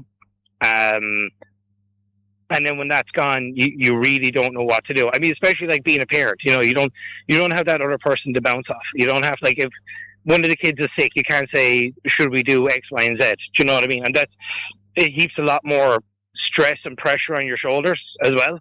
Do you know, because if you make a decision and it's the wrong decision, that's on your head. And you know yourself, you're in a relationship for long enough. If something goes wrong, the first thing you're going to try to do is scapegoat the other person, saying, well, you said to do it that way. Yes. Do you know, that kind of way? Yeah. A line from a posting that Angela put up as well. I'd love your view on this. She said, guilt comes with laughter and enjoyment. Guilt because Adrian was her son, isn't here to laugh and enjoy those things anymore. Dave, will you tease that out for me? Does that resonate with you? Yeah, no, that resonates with me big time. Yeah, I kind of call it survivor's guilt to a certain extent. Particularly in the early days, you might have a good day. And not in particular, I might just met some friends, you know, and had fun and laughed, and then it was grand. And then next thing you know, you're at home and you're like, why am I laughing and smiling? Like, how dare I enjoy anything when they're not here to enjoy with me, you know? And like, you on a conscious level, you know, like, the other person would not want you to be like that. But at the same time, it's easier said than done because they're not here and you are. And you do a lot of like, why am I here? Like, Michelle was like the best person I knew. And to think that I'm here and she's not, it doesn't make sense. You know what I mean? Like, that's why when people go on about karma, I kind of tend to roll my eyes, because if karma was real, I'd be the one pushing up daisies and she'd be here. You know. And the other thing that Angela brought up was anger. And in Angela's case, you know, she still blames God. She's kind of out with him, as she put it, which was a lovely way to put it. What about that anger, Dave? Does that come and go, or have you gotten past that stage of grieving? Like, look, I've been talking to you know, for a while now. You know me, like, I'm kind of Mr. Jokey McJoke guy. Sure. And humor is kind of one of my coping mechanisms, you know. And gallows humor runs deep in my family, and trust me, we've had as much losses as we've had. A dark sense of humor really comes in handy. That's my way of pushing off the humor, the anger, because I know myself. I have this ball of anger inside me, and the problem is, like, I can't direct it anywhere. Like, I can't direct it at the hospital. I can't, because Michelle received the best care possible. I can't, cancer is just an illness. I can't direct it at that. But yeah, I've had days where I've walked into my house and I just wanted to put a chair through a window. And you can't do anything. But you wish you had one thing to say, you are the root cause of all the problems I have right now, but you can't do anything with it, and like people kind of think, and look, to be fair, if you haven't been in that, in that position, it's totally understandable, but everybody's preconceived notions about everything. Grief it's not this linear process. It's not like, a year down the line I'm okay, 2 years down the line I'm okay, 3 years. I mean, I remember after my dad's funeral, it wasn't until my dad's first anniversary where everything hit me, and I spent an entire day on the floor crying my eyes out for the man. It's kind of peaks and troughs. You might, like, I find I'm having more good days now because I'm keeping myself busy, but I also find it's almost harder to deal with now at the moment. I tend to disassociate sometimes because the longer it goes on, the more real it becomes. So it's not like 2 years, 3 years, 4 years, 5 years, you're okay. You might go, I had a great week, and then for the next 3 weeks, you're like, I want to kill somebody and I don't know why. There's a great thing actually, but I did a bit of counselling. Yeah. They talked about this thing, the grief jar is what they call it. And they had 3 jars, small one, a middle one, and a big one. And they had a little ball, and little ball represents your grief, and they put it in the small jar, and they say this is you could be for the first 12 months to 2 years, and your grief is just all encompassing. And then you might move on to this one, but there's no particular time frame. Everybody handles their grief differently. But it said, like, your grief, it never diminishes and it never gets smaller. You just learn to live around it. And when they talk to us about the stages of grief, that doesn't really make sense to you then, because as you put it yourself, it's not linear in some way. Yeah, I mean, that's it. Like, I know they say, like, you have your sadness, denial, acceptance, anger, all that kind of stuff. Bargaining, depression, all of that. Yeah, all of those stages. Yeah, like the bargaining one and stuff like that. You kind of bounce between the two. With other stuff, it was a little bit more linear. I just think, like, you have other people you're going to lose in your life, and you kind of know it's coming. But when it's your partner, and then I suppose because we were so young, there was that extra little, kick in the family jewels, so to speak. You kind of bounce between them.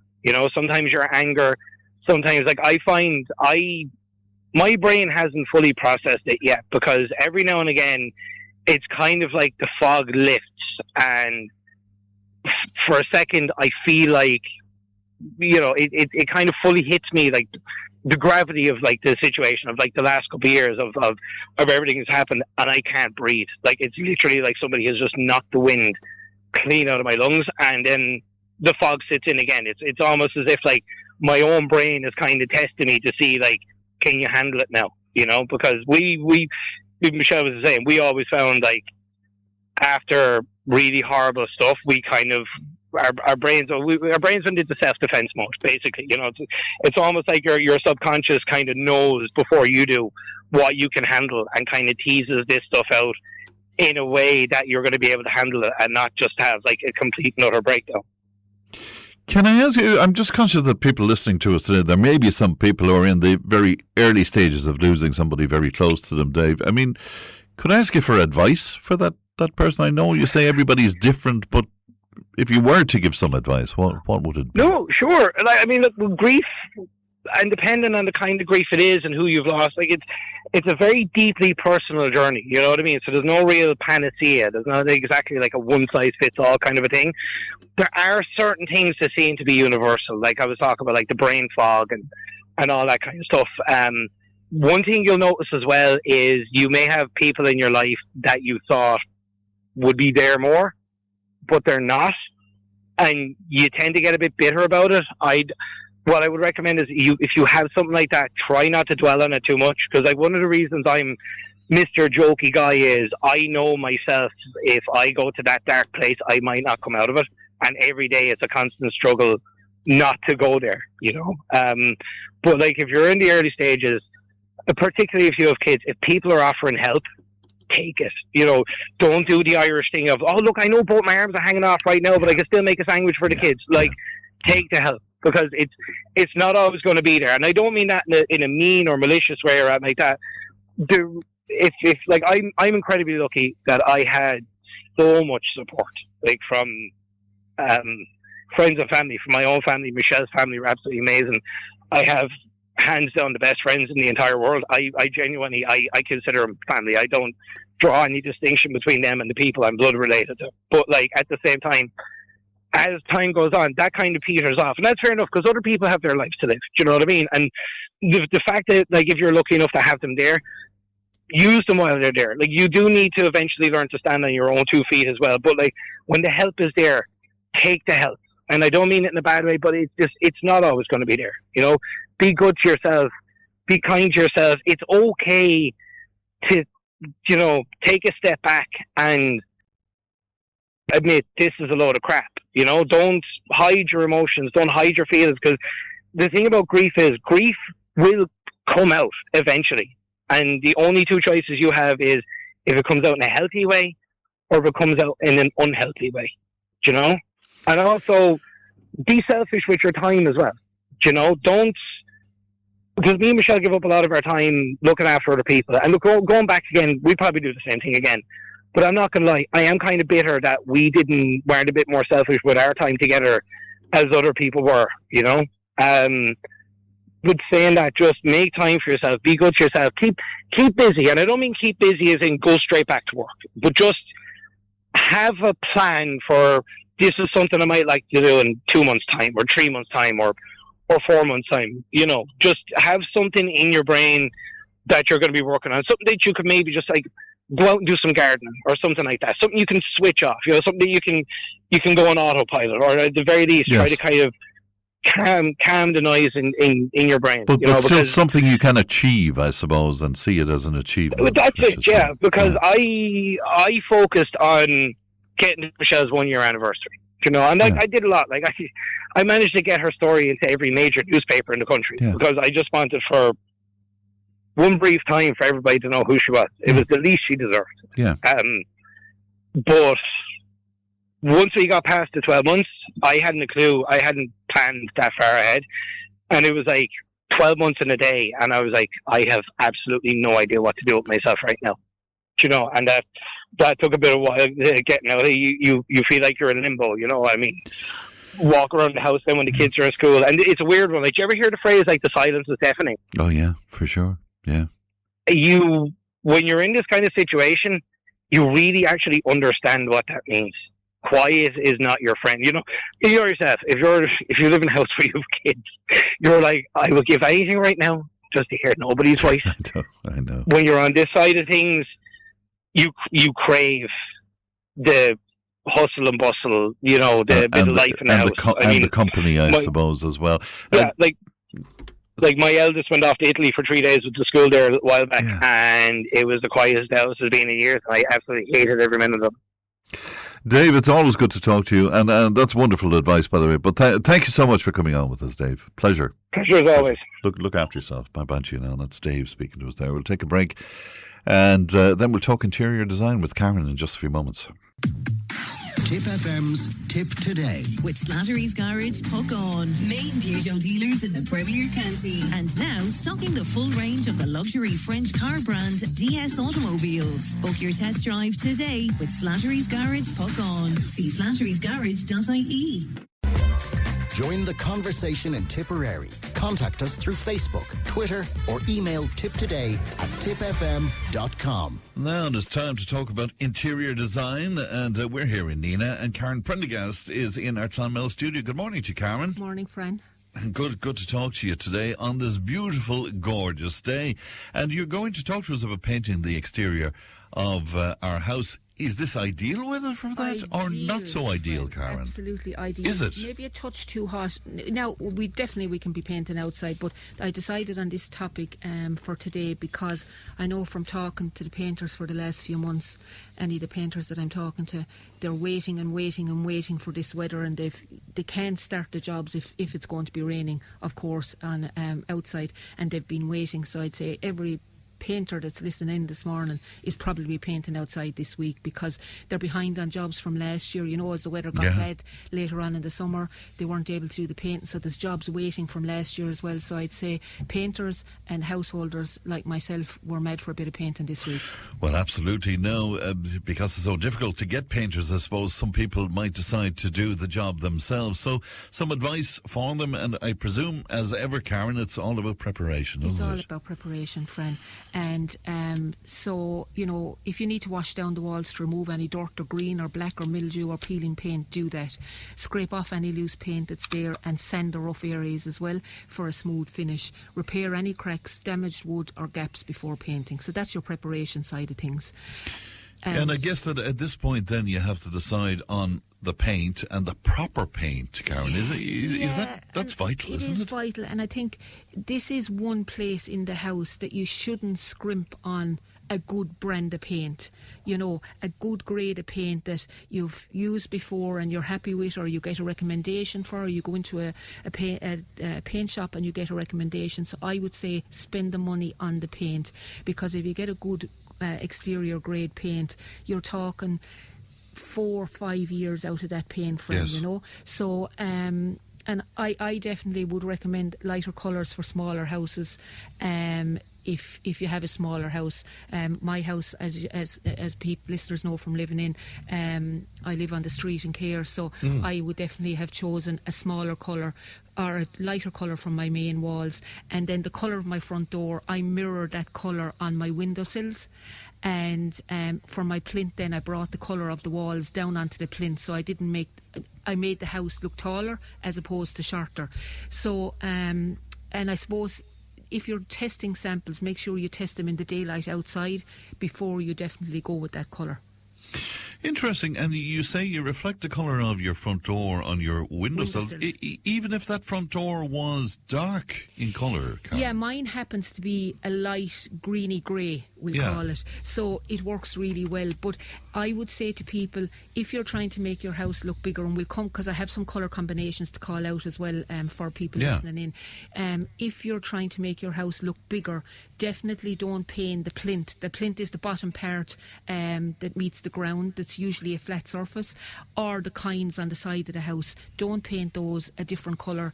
It'll make the house look smaller. I would say paint it the colour of the walls, and just go with your windowsills in the coordinate in a different colour then.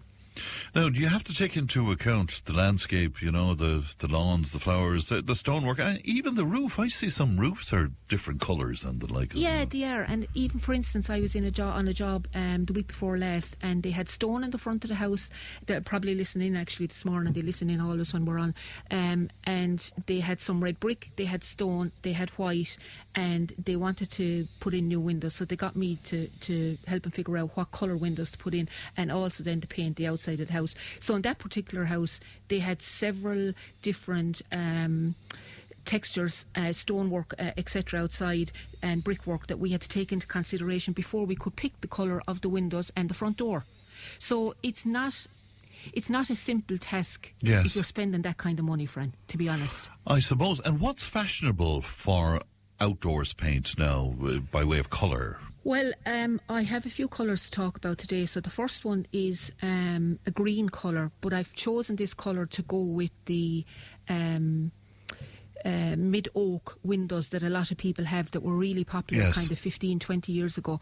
So the colour I'd be suggesting on the wall there is called Fairy Fort. It's a medium green, it's a lovely colour, and your trim then, which would be your plinth below and your windowsills, would be ivory tusk. We've often talked about ivory tusk as an inside colour as well. And again, just to remind people, Karen, that if you Google the titles or the names, you'll get the exact colour. You will. So that's fairy fort for the main walls, ivory tusk for your windowsills and your plinth, and then for a front door, if you're looking for something really unusual, Valkris is a gorgeous colour. That's VALKRISS for your front door. What is that? What kind of colour is that? It's a taupey mushroom colour, but it's a beautiful colour, very easy on the eye, very easy to live with.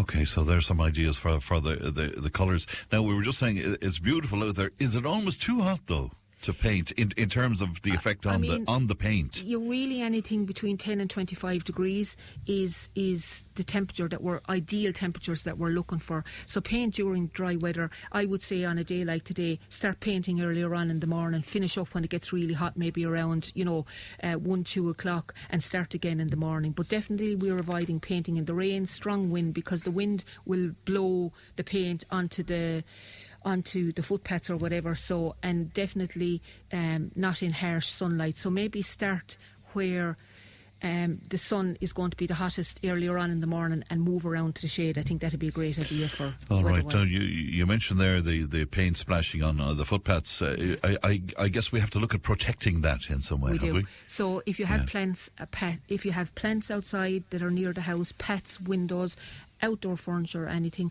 make sure you cover them with dust sheets. They don't have to be proper dust sheets. They could be, that you buy in the shop. They could be old sheets. You can get dust sheets on a roll, plastic dust sheets on a roll. You can get disposable 3-pack dust sheets as well. So make sure that you cover everything that you need to cover. Use masking tape then to set down that, if you're going to be using the plastic dust sheets or whatever, to set it down to make sure it doesn't blow away.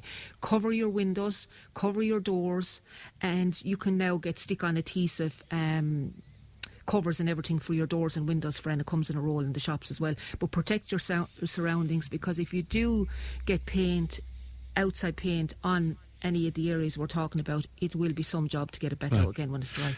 And where outside paint is concerned, are we still talking about primers, for example? We are, of course. We are. Oh, right, okay. So if it's bare wood, you need to use primer on bare wood, or if you're repairing an area, you might need to put a primer on that. And also, if you're changing from a dark colour to a light colour, you're definitely going to need a primer, because otherwise it'll take you too many coats of paint of the light colour, friend, to cover it, and you're going to be at it forever and you'll never have a proper job. So often one coat of primer will block out that surface for you and give you good adhesion as well, and the primer will definitely help the paint last longer, and as I said, improve coverage as well. Now, you have an interesting tip: paint from the top down, in other words from the roof downwards. Yeah. Why is that? So it's less splashing. It's less splashing in the whole, and it's easier to work that way. So work from the roof line down, paint larger surfaces first, leave the trims, the doors, your windowsills, all of that to last, and use brushes for the detail work, or small red rollers, the 4-inch rollers. You know the ones I'm talking about, Frank, the little ones, and they come with the tray. You can buy them in a pack. And sprayers are great, but if you're going to be using a spray gun, spray machine, you need to know how to use that, friend.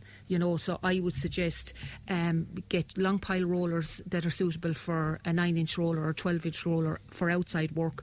They'll take they'll last you longer if you do go for a long pile. Your red rolls are really handy then for around the window, and for your windowsills and the whole lot, you can just cut in with a brush first, But the right tools will make the job so much easier. Interesting, yeah. The sprayers, that's interesting. Is that more popular nowadays? Is it? I think it's more for the painters that are using them, as opposed to householders, and they can go in. Okay. But the thing is, if you're using a sprayer on a house, it could take you a minimum of a day to block off all the windows, put down your sheets on the footpaths and cover up everything. And then the one thing about spraying is there's no way you can have any wind. There needs to be no wind as well. So I think for me, I would never be able to use a sprayer, because I wouldn't be able to, friend, So I think it's more for the painters themselves that would be using the sprayers. How many coats? 2 coats. It's always going to be 2 coats. Even if you're coating over a very similar colour or the same colour, chances of getting it covered in one coat perfectly, even if it's a thick one, is slim. So I'd say probably 2 coats. And of course, as always, no more than interior. We're talking exterior. Allow 2 drying time between the coats. What sort of time are we talking about? I would say realistically you're looking to 5 to 6 hours, or maybe the following day, because again, if you start and you're doing quite a bit on an outside, by the time you get around and get the whole lot done, it quite possibly could be the next day that you're going to be recoating again. So I'd say 6 hours plus. Right. Will you run through those tips for me now? I will, again, of course. Preparation being the first one, I guess. Preparation is 70% of a successful paint job. So prep is everything. Getting it right, getting the surface right, getting all your covering done with your dust sheets and whatever. Paint, as we said, from the top down, that's definitely the cleanest finish. Apply 2 thin coats of paint instead of one really thick one. And a freshly painted door instantly boosts your curb appeal and changes the look of your house.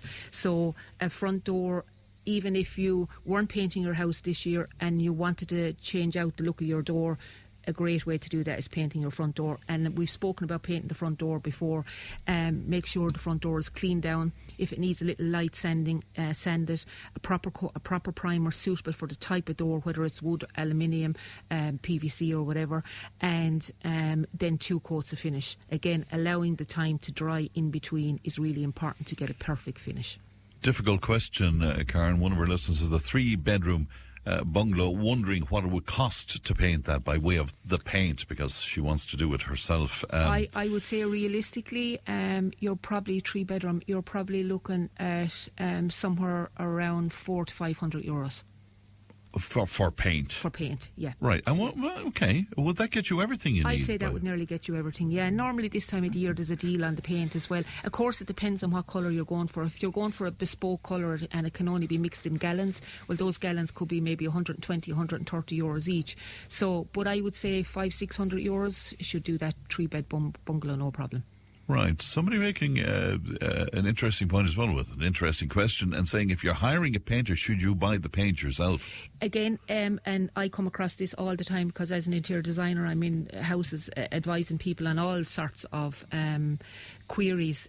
Some people like to buy the paint themselves. Some people don't want the hassle of going to buying the paint themselves, so they ask the painter to buy it. I would say to anyone, if they are buying their own paint, ask for discount. I do that in every shop I go into. I ask for discount, and if you don't ask, you won't get. And people and all the shops that I deal with and that are in our locality are very good to give a little bit of discount as well. And if you go in with pictures and you go in with help, and say you have a crack or you have a front door that you want to paint, bring in some pictures, ask for some tips, and people are more than helpful. Last time you and I spoke, you were heading for Clonmel Plumbing and you were going to meet people there. Was it a great event? It was a great success, and I had several listeners in. They had contacted me when I left here to say, is it okay if we come in and whatever? So I was delighted to say listeners from Tipp FM did come down and brought plans of houses and different bits and pieces. So hopefully we'll do something like that again. Well, hopefully so indeed. If people want to make contact with you and talk to you, Karen? Yeah, I'm at 086 606 9009. Facebook, Instagram, and my website is Interior Concepts.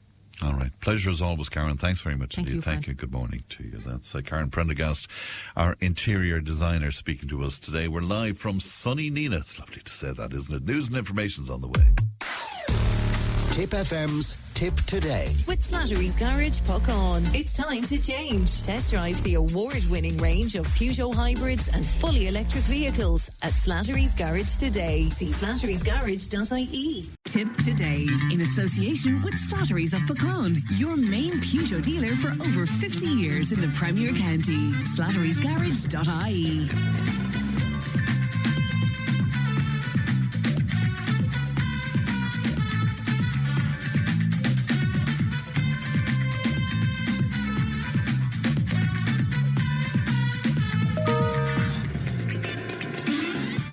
Good, Paul, and welcome along to the final hour of Tipp Today. 1800 938 007. That is our free phone number if you want to speak to Leanne. The text and WhatsApp is 083 311 3311. Now, since an Ebola outbreak was declared in Bunia, a busy city in northeastern Democratic Republic of the Congo, alarm bells have been ringing around the world. Now, borders have closed, flights have been rerouted as far away as the United States, and the Congolese World Cup squad has been placed in quarantine in Belgium. Let's find out more about what's been described as a deadly virus. Professor Anthony Staines is an epidemiologist, public health consultant, and joins me now. Good morning to you, Professor Staines. Good morning, Fran. How are you? I'm very well. And thank you so much for your time this morning. We really appreciate it. The recent Ebola outbreak in Central Africa, it appears to be spreading more rapidly than expected. So from a public health perspective, I mean, what makes this outbreak particularly concerning, do you think, Professor? I think what's concerning is not so much it's spreading very rapidly, but that it was detected very late. And there's a couple of reasons for that. One is the area in which the outbreak started is the subject of somewhere between a small-scale civil war and large-scale banditry. And I don't pretend to understand the politics involved for a second, but there's a good deal of military activity, and that's been a real problem. The Congolese public health system, although the people involved are very dedicated, very smart and very well educated, there just aren't enough of them. In the normal run of events, WHO and CDC would have become involved much quicker, as is, and that's what they're for. Now, unfortunately, the CDC has been barred from working with WHO by the current American regime. And that doesn't help anyone, and their funding has been dramatically cut, as has WHO's funding. So the virus spread probably extensively before anyone really knew there was a major outbreak. So I think the scale and scope of the outbreak is now well understood, and people all over that part of the world are really scrambling to keep it under control, keep it out of their countries. There have been cases in Kampala, which is the capital of Uganda, for example, which is not too far away. This is the DRC-Uganda border region. So the Ugandan health authorities are working away very hard to stop it spreading further. Uganda is very well connected to the rest of Africa in terms of flights, transport, and so on, whereas the DRC is not. But the concern is that it will spread from Uganda out, which is why the Director General of WHO, I think for the first time ever, called a major public health emergency on his own authority. Because normally this is done after a process of consultation with various people around the world. But, this I think shows WHO are taking this deadly seriously. They are, quite concerned of what's going on. There's 6 types of these viruses that people know about, 3 of which cause outbreaks. And there's a drug available for only 1 of them. Wow. The other 2, there's no drug available for. And what about this particular strain, Professor Staines? Is that of particular concern?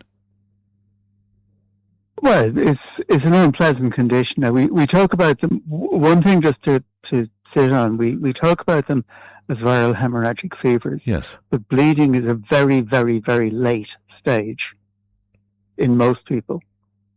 So if in the event that you've been in the DRC, don't wait till you're showing signs of bleeding. If you're sick, go get yourself checked out. Yes. And it may well be something completely incidental. It could be a cold, it could be flu, could be malaria, it could be something else you picked up. But please go get yourself checked out promptly. Yeah, because we've seen many of these horror movies that involve Ebola, and we're given the impression that pretty much immediately that you contract this, that you begin bleeding from everywhere. No, I suppose that's not the case. Is what you're telling me. Yeah, it's not a nice disease. I have never looked after a case, but from the descriptions I've heard from people who have had it, and descriptions I've heard from people who have looked after those who had it, it's not a pleasant disease. It's not something you'd like to have. With the kind of supportive treatment that we can provide, the survival rate is not disastrously bad. But if you don't provide supportive treatment early, the survival rate is around 50%. But if you do provide it early, people do much better. That means you just need to suspect it. How is it transmitted, Professor Staines? How is it transmitted between people? Basically by contact with bodily fluids. That's the main means of contact. A classic route of contact was at funerals, because of the practice of washing the body of the deceased spreads the virus. Medical staff, nursing staff are at risk because, again, they're in contact. Close family members are in contact. It can probably be transmitted by sex, but I think it's certainly a route, but it's a minor route. It's transmitted to the people you live with, basically. It's transmitted to your closest neighbours. It's unlike COVID, which spreads through the air, and in consequence spreads very quickly. Mercifully, Bundabuya and its friends are not highly infectious. You can get infected, but nothing like you get with measles or COVID. Nothing like. Which is good. It's excellent news from our point of view. Which is good. You'd imagine that it would be very practical and pragmatic for the world to get together on this and spend as much money as is necessary and contain this. Would that not be logical? Well, I think what's going to be needed is for that to happen. The countries involved have varying degrees of health services, but any health service is going to be overwhelmed by a couple of hundred cases of one of these conditions.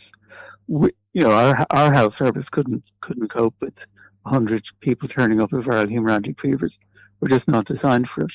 So we need to get together as a family of nations and help. We have WHO, we have CDC as agencies that help. We need to be prepared in each of our own countries for managing cases that do come into our countries. We may have a traveller who comes in from Kampala or from DRC itself, falls unwell and turns out to have one of these fevers. And we just need to be able to deal with that. But it's very, very, very unlikely we'll have a major outbreak. But if we're careless, we could have a handful of cases. But we'd have to be careless for that to happen. And there was a major outbreak about 10 years ago, I think, a West African outbreak of this. There was, and it wasn't stopped, but it was largely contained. And it was contained largely by heroic work by African public health specialists, African doctors, African nurses, African departments of health, largely with some input from other countries. And the DRC is a country that has significant governance problems, so it's going to need more help. Nigeria, which managed to keep it out of their cities. They had a couple of cases. Yes. It could easily have spread right along the coast into central Lagos, which would have been disastrous. It's very densely populated. But they stopped it. They stopped it dead. And they stopped it by using, very traditional public health techniques we've used for over a century. And by being, a high index of suspicion for cases, if somebody was ill in the right place at the right time, until you could show they weren't, you assumed they were infected. Do we know anything of the actual genesis of this? Did this come from the animal kingdom, for example, into humans, or do we know anything about that? Yes, so almost certainly it's an animal virus. Apparently the natural host is some kind of bat, whose name, I'm afraid, meant absolutely nothing to me. But this is not an uncommon pattern. There's a lot of viruses that sit in animals that are pretty harmless to animals that spread to humans. We have some very old examples. It's been argued, I don't know if it's true or not, but it's been argued that measles is actually a version of distemper virus from dogs. Wow. Now, that would be several thousand years ago or more. Yeah. But it has happened before. Will doubtless happen again. COVID is another example. And COVID, we didn't pull together as a family of nations. And in consequence, COVID is, because of our vaccination, it's not nearly as lethal as it was, but it's still there. It's still making a significant number of people significantly sick, and there are a small number of deaths from it each year in Ireland. But this is a whole other ball game, is it? it's not nearly as infectious, and it should be much easier to control. Yes. You know, it's unlikely there will be transmission in Ireland. If there is, I'm pretty confident that the Irish health system will be able to control that very, very adequately and very quickly. Yeah, and I know that people from Congo come here, and we have several refugees here. Is it time to look at that now at this point, or have we been looking at that, for example? I think the chances of someone who's seriously ill coming through the transport system, are, as far as us, are pretty remote. But certainly any traveller, it doesn't matter whether you're Congolese or Nepali or Irish, who turns up in an airport feeling sick, should get themselves checked. And there is availability. There's a Port Health Authority, so there is availability to check the health of people coming in, which we should probably use more widely. But certainly for anyone coming from affected areas, regardless of their ancestry or their skin colour or anything else about them, but yes, they should be checked. Yeah. And from a public health point of view, Professor Staines, would that have kicked in already? That we will be conscious of that and maybe making inroads into looking after that. We would certainly be conscious of it, and there is a mechanism in place already for dealing with sick travellers. It's one of the early routes in public health is Port Health. Whether it's been knocked up the gear or not, I don't know. I would suspect it has, but I certainly don't know that. And it can be very effective, but it's ultimately down to each of us. If you've been somewhere you might have been exposed to one of these viruses and you don't feel well, get yourself checked. Tell someone that I have been in Kampala and I now feel lousy, so that they can look after you properly and safely. In the event, it's not very likely, it's much more likely you have something else, but in the event that you do in fact have Bugler virus or one of its relatives, it won't spread any further. That's what we do. Professor Staines, it's always good to talk to you, and thanks for making time for us this morning. We really appreciate it. Thank you.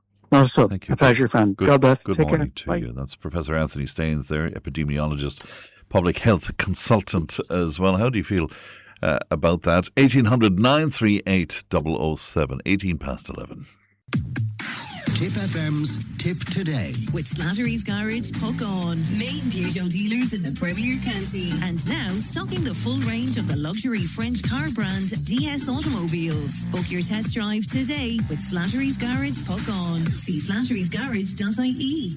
Tipp Today, in association with Slattery's of Puckon, your main Peugeot dealer for over 50 years in the Premier County. slatterysgarage.ie.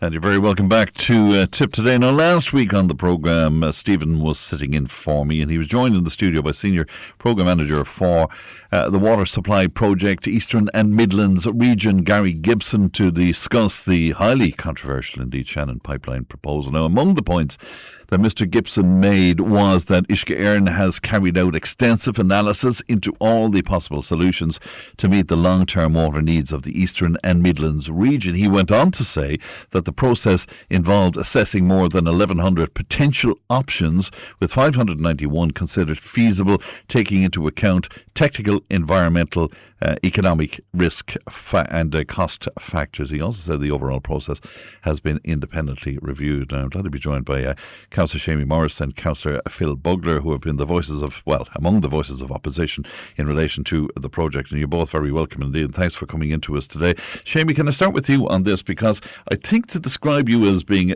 incensed with what you heard, would that be fair, really? You were not happy. Well, look, come here. There's lots of things to be incensed about in the world, and I suppose, to be honest with you, I was surprised at his lack of detail and he actually couldn't answer questions and just reverted to type, which is to believe their own narrative that this is the best project, the cheapest project, and the environmentally safest project. That's every one of those are completely untrue. Phyll will talk about the environment part of it, but what I'll say is that let's look at this in kind of reasonable terms. Ishgaren are saying they have a shortage of water in Dublin, and they're saying that we have too much water in the Midwest. Both of them are clearly untrue. First of all, yesterday I got an email, a low water warning that is sent out. It's a marine notice sent out a couple of times a year to say there's low water in the Shannon, and boating were to just take heed of the low water. We're 2 days into a heat wave, and we've low water in the Shannon already. So it's quite clearly the case that we haven't got extra water in the region. And the other aspect that I would say about some of the stuff he said last week was, he said that there is a community gain out of this. Particularly, he said everyone's going to gain out of this, and Tipperary is going to gain out of it. Tipperary are going to gain absolutely nothing out of it, only to lose probably our most important resource. And what's forgotten about all of this, Fran, is that there's farms, businesses, studs, farms going to be destroyed with this project going through it. And thirdly, then, the amount of money this is going to cost. I want people to remember this. This started at €700 million. They now have given, they're getting tender documents ready at the moment for a project of up to 7 billion. Okay? There's where we're going from 700 million to 7 billion. It has neither planning permission nor an abstraction licence. And already they're paying out farmers. Already they're going to procurement. When are we going to shout stop on this crazy situation? Phyll, can I go to you, because of course your expertise is in the whole chemical analysis, I guess, of this. From what you heard as well, what concerns you, Phyll? Well, I suppose I was very worried, I suppose, from an environmental point of view, that he's still talking about algae when really it is cyanobacteria. It's blue-green cyanobacteria that's underneath. Can you explain the difference to lay people now? Well, they're both unicellular organisms, but the bacteria splits and splits. Algae is like blue, it's like a plant, it's like seaweed, whereas bacteria decomposes dead organic matter. They're both one cellular, but the bacteria multiply. Out of one you get two, out of two you get four. So it covers an area very, very fast. Right. So, and your concerns around that then is what?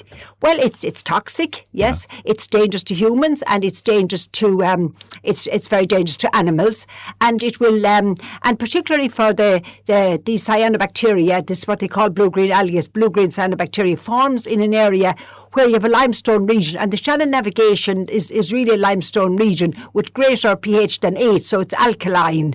So there's many factors at play here of why we get cyanobacteria in Lough Neagh. So number one is the nitrates and the phosphates, mostly coming out of wastewater treatment plants.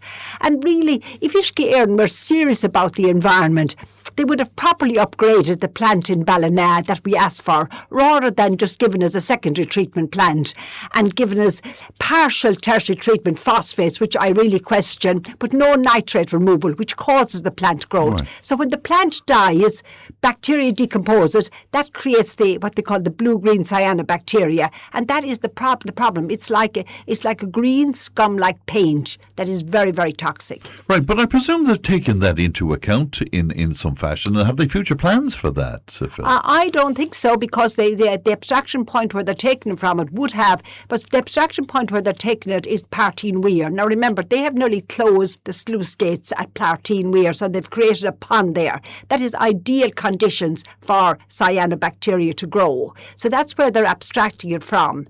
To treat the cyanobacteria, they're going to have to add in an awful lot of chlorine, and I think I explained that to you the last time, yes. The health problems of that. If you add in chlorine, the chlorine, yes, will kill some of the bacteria, but will also react with any decaying leaves and will form trihalomethanes. And that's a free radical process. I don't have to tell people with cancer what a free radical process is, but it's a chain reaction that goes on and on and on. Right. And it depends on the time the water is in the pipe. The minimum time time the water will be in the pipe is 1.71 days. But if I get a dry period like last August, 30 days, it'll be in the pipe 30 days. Now, I presume they're getting scientific information on this. Is it a case that scientists are differing on this, Phyll? I don't think so. I think what the problem I think with Uisce Éireann is that they don't really have enough scientists or ecologists or chemists. They're relying all the time on consultants, and they look on this pipe as just drive a pipe to Dublin, an engineering solution, and they're forgetting about all the ecology, all the environment, all the science, and all the chemical knowledge.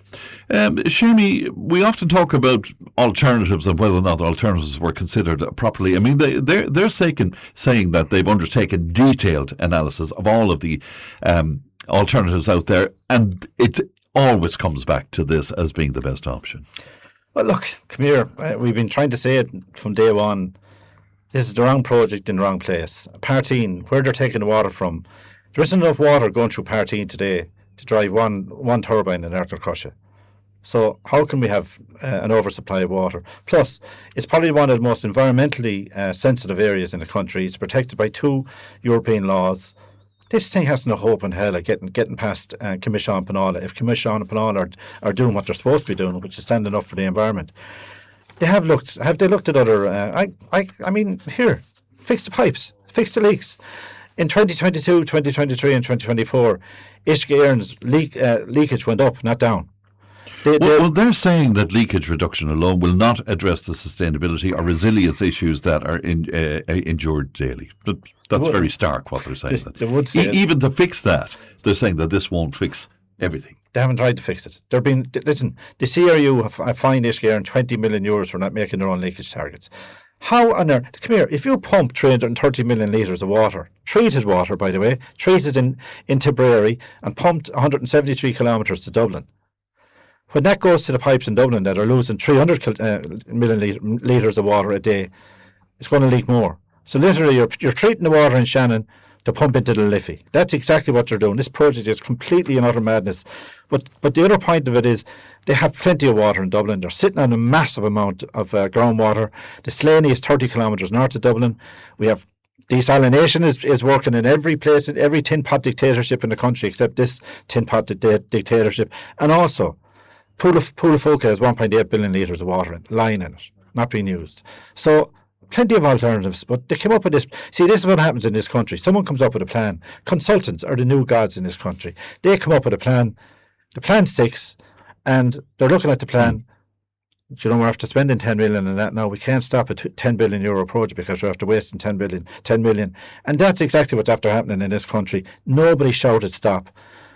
If on Commission Penala don't do their job, we'll take it further. But it's down to Phyll and me and a few people to try and stop a multi-billion euro lunatic. Phyll, where does the EU come into this? Where does the directives there? Well, there are there's 8 European directives that they'll probably break with this. You know, the Water Framework Directive, the EU Habitats Directive, the Birds Directive, and there's about 8 of them altogether. I suppose really I'd say is that Uisce Éireann really I suppose maybe their end game is privatisation, which is a pity, and they're talking about private investors coming in at the moment. They're even talking to, I think it was the Portugal contractors who built the Nina bypass.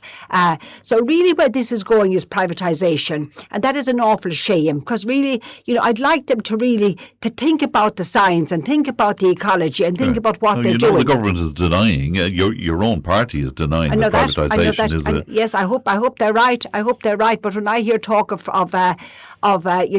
private investors coming in, you know, it sends off alarm bells to me, you know. And, you know, we really, I suppose, at the end of the day, I suppose, you know, I've always been a person who works with people, you know, and I really like Uisce Éireann to think clearly about what they're doing here. You know, we don't want Lough Derg, you know, to end up like Lough Neagh, you know, a dead lake full of blue-green bacteria, because we will have no business then in the Lough Derg area. Our fish will be destroyed. We'll have no swimming, no tourist industry, no cruisers, no nothing. And like it is a crying shame what's happening in Lough Neagh. But in 3 or 4 years, I don't want to be in the same situation. And Phyll, you and I would have spoken about this. Have you managed to convince anybody in your own party, including your party leader, about how serious this is. I suppose I've convinced some of the Limerick councillors, particularly Peter Doyle and a few more of those. In Clare, I suppose, Tony O'Brien and Pat Burke. But certainly, I think they don't understand the seriousness of the situation. I think, because if you look at the Dáil even, like there's only one scientist in the whole of the Dáil.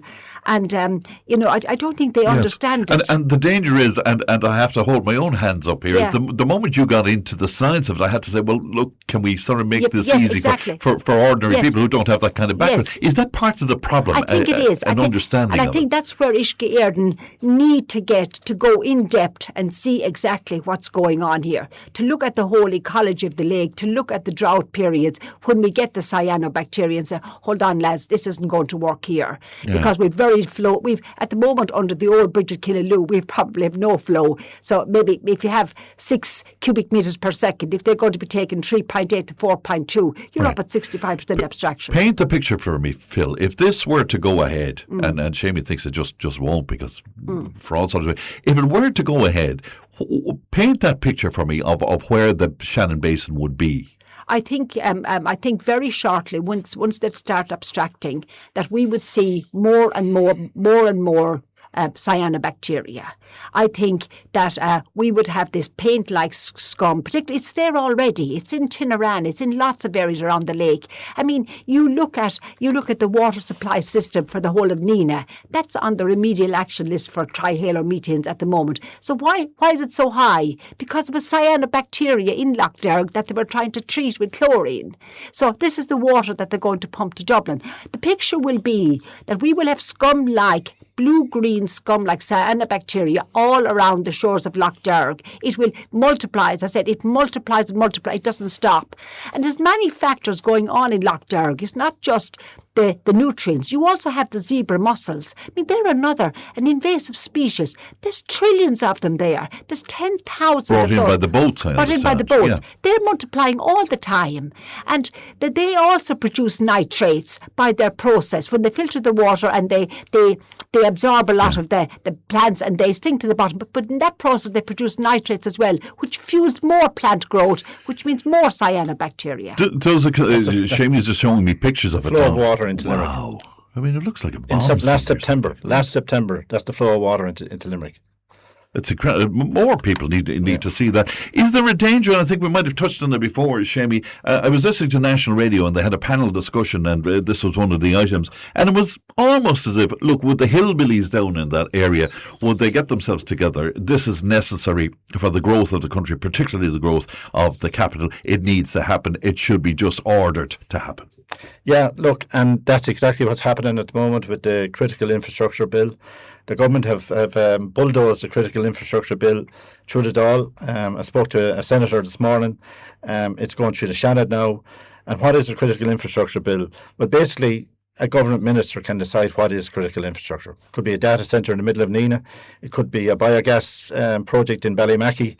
It could be any sort of a project to do with water, energy, and infrastructure. And there's no criteria around that in the legislation. No criteria, but the most worrying thing about it, and again, I shouldn't know about this being a postman and an ordinary person, but they've actually taken out the need to for any project to be weighed against climate action. In other words, every transport, every water, every energy project doesn't have to be climate action proofed. Can you imagine that a country that's facing between 8 and 20 billion euros of fines from the EU because of our lack of climate action? The government are now pushing through a bill that means that critical infrastructure does not have to abide by climate action. Ryan O'Mara, Michael Lowry and Michael Murphy voted for this last week.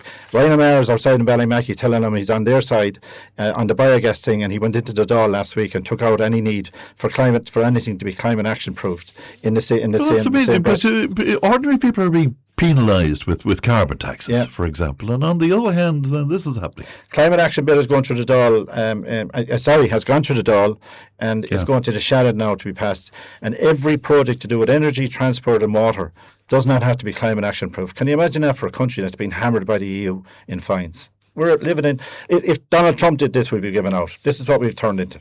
Yeah, and again, and I'm sorry to keep saying it, Phil, but this is your party. Yeah, and I think, that maybe, back a few years ago, people, there were objections, and people made objections, and they slowed up projects, maybe like our own bridge, the Ballina, the Brian Boru Bridge in Ballina, and I suppose they but I think, the science, the facts don't lie. The science doesn't lie. So, I mean, really, I think they need to get in, a proper scientist in Ishgard and look at this in depth and see that this is not a runner. Right. But are you saying where the critical infrastructure bill is concerned that there are pluses to that? Is that what you're saying? To move developments on? Well, sometimes things, not from a climate action point of view or environmental point of view, but sometimes people, you sometimes get people objecting, serial objectors. And that's not a good thing for a project, I mean, some things have to, like the motorways and bridges, some things have to be done. But in that, you have to also... But your concern is how this will be used going forward. Yeah, I'll tell you how it's going to be used. It's going to be used for data centres, and this is why they need the water in the Shannon, by the way. Dublin has 93% of the data centres in the country. By 2030, the data centres that are there at the moment and the data centres that are being planned will use twice the amount of water that the whole population of Dublin. Twice the amount of water. This is absolutely incredible. This is what's been set up for us in this country. Look, we're becoming a tin pot dictatorship if we're going to allow this sort of stuff to happen. What about the positive engagement with the landowners, though? That has been positive where Ishgard is concerned. What are you making of that? It hasn't been positive. Look, I'm just speaking to someone 2 minutes ago who said that we can't allow this to happen because it's going through the middle of our farm. It'll become totally unworkable. I know. Can I just quote you what was said on the programme? We have received a very positive response to the voluntary way leave package, with over 80% of landowners having formally agreed to the package today. The way leave being the corridor, I suppose, going through the land. Yeah, they've agreed to a CPO, compulsory purchase order. They've no choice but to do it. We're not talking about it being a very positive interaction. So listen, come here. They're also telling us that they're having positive engagements with people in their community engagements. When questions were asked to them in Ballina, they ran out of the room. They couldn't answer the questions. They're also promising people in Ballina and North Tipperary GA clubs that they get money out of the contribution fund that hasn't been set up for a project, hasn't planning permission nor an abstraction license. They're promising clubs money out of it. Listen, there's been no positive engagement, or very little, sorry. But the fact of the matter is, friend, is that 100 landowners along the route, mostly in Tipperary, have refused access for Ishgard to their land. So that's 100 out of 500. So that's 20%. They are some of the most critical landowners of the whole project. And again, they're facing being compulsory purchase ordered. And, Ishgard came up with a sweetheart deal for some farmers. There are landowners whose land probably isn't good enough for dairy or for stud farms or whatever, and they're happy for their land to be used. Some of these farmers have been paid out already for a project that has neither planning permission nor an abstraction license. They've been paid already. They've been paid already. I mean, this is what a company drunk on taxpayers' money does. It wastes it, pumping it out to people so that they can get a project over the line. And Fran, let me be very clear on this. When this project gets over the line, if it does, water charges will come back because they'll have to pay for it. But you reckon this isn't a runner? This isn't going to happen? Well, look, come here.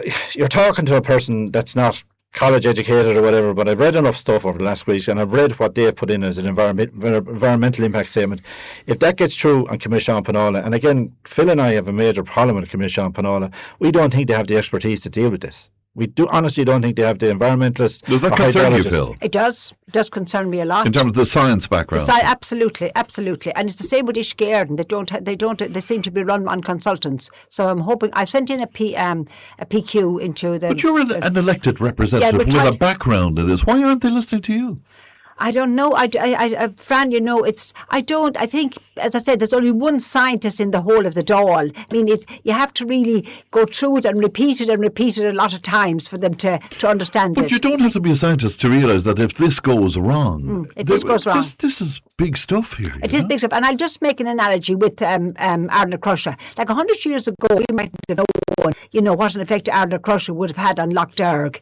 Before Ardna Crusher, we had 440,000 salmon, coming up the Shannon. Now, last year, we got 124. Wow. They didn't even, like Ardna Crusher, they didn't even put in fish passes, I think, until the 1960s. So what are you saying? We do know now. We do know now. Yes, I mean, Ardna Crusher we do know now. We know the devastating effect, because the salmon will always come back up the Shannon. They go to Saragossa and swim back every year. They come up as far as the Ardna Crusher. They meet the turbines. They don't see the fish pass because it's so narrow, so they get mangled in the turbines. And some of them go up the old Shannon to Partine. They see no fish pass there, so they bang their heads off the concrete and die.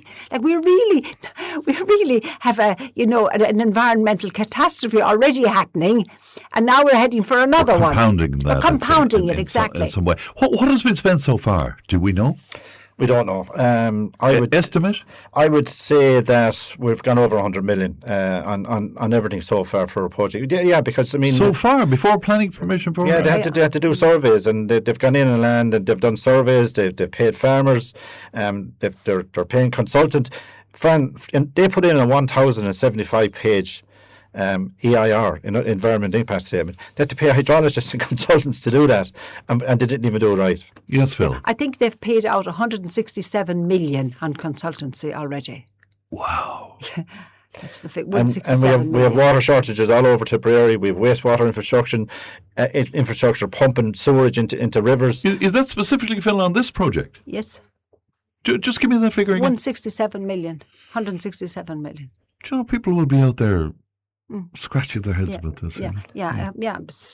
It's unreal. It's unreal. And I think we should try and not repeat the mistakes we made before. Maybe 100 years ago we didn't have the science or the environmental data. Golly gosh, we have it now. We have. So there's no excuse as far as you're concerned. No but excuse. There is a lack of understanding. There is a lack of understanding that they think they're talking about this 2% average flow, which really is nonsense. Today in Ballina, Killaloe, we have literally no flow over the old Shannon, over the old Ballina Bridge. The turbines are not moving, which they don't move most of the time now during the summer periods at Ardna Crusher. So you have nothing left. Maybe you have 6 cubic metres. Take 3.8 to 4.2 out of that. You're talking about 65% abstraction. You have your expertise on the council, Phyll. Yes. Are they listening to you? Is the local authority listening to you? Yes, I think so. I think, I must say Brian Beck was excellent as putting in his submission for Tipperary County Council, and Lawpro have been very good as well. Yes, they understand it. Right, so they get it as far as you're concerned. You're both very busy councillors. I presume your phones are ringing all the blooming time. You don't want to be involved in this, I guess, do you? I'm at this since 2007. I spent most of Christmas going through flows and all sorts of things, trying to make sure we had a proper submission in. Do you know what? I'd prefer to be doing anything else. And by the way, most of the landowners are allowing us to do it, and none of them have offered to support us in it. We went to the Dáil on our own money 2 weeks ago. Most of the environmentalists and hydrologists that are working for us are working for nothing. They could easily be tapped up by Ishgare, and that could be taxpayers' money could be going to pay them. But you know what? I'm happy with the group we've around us. We've a great crew. Put in a good environmental case against this, and there's an economic impact to this. Why do we keep pumping everything into Dublin? Jobs, water, infrastructure, everything is going to Dublin.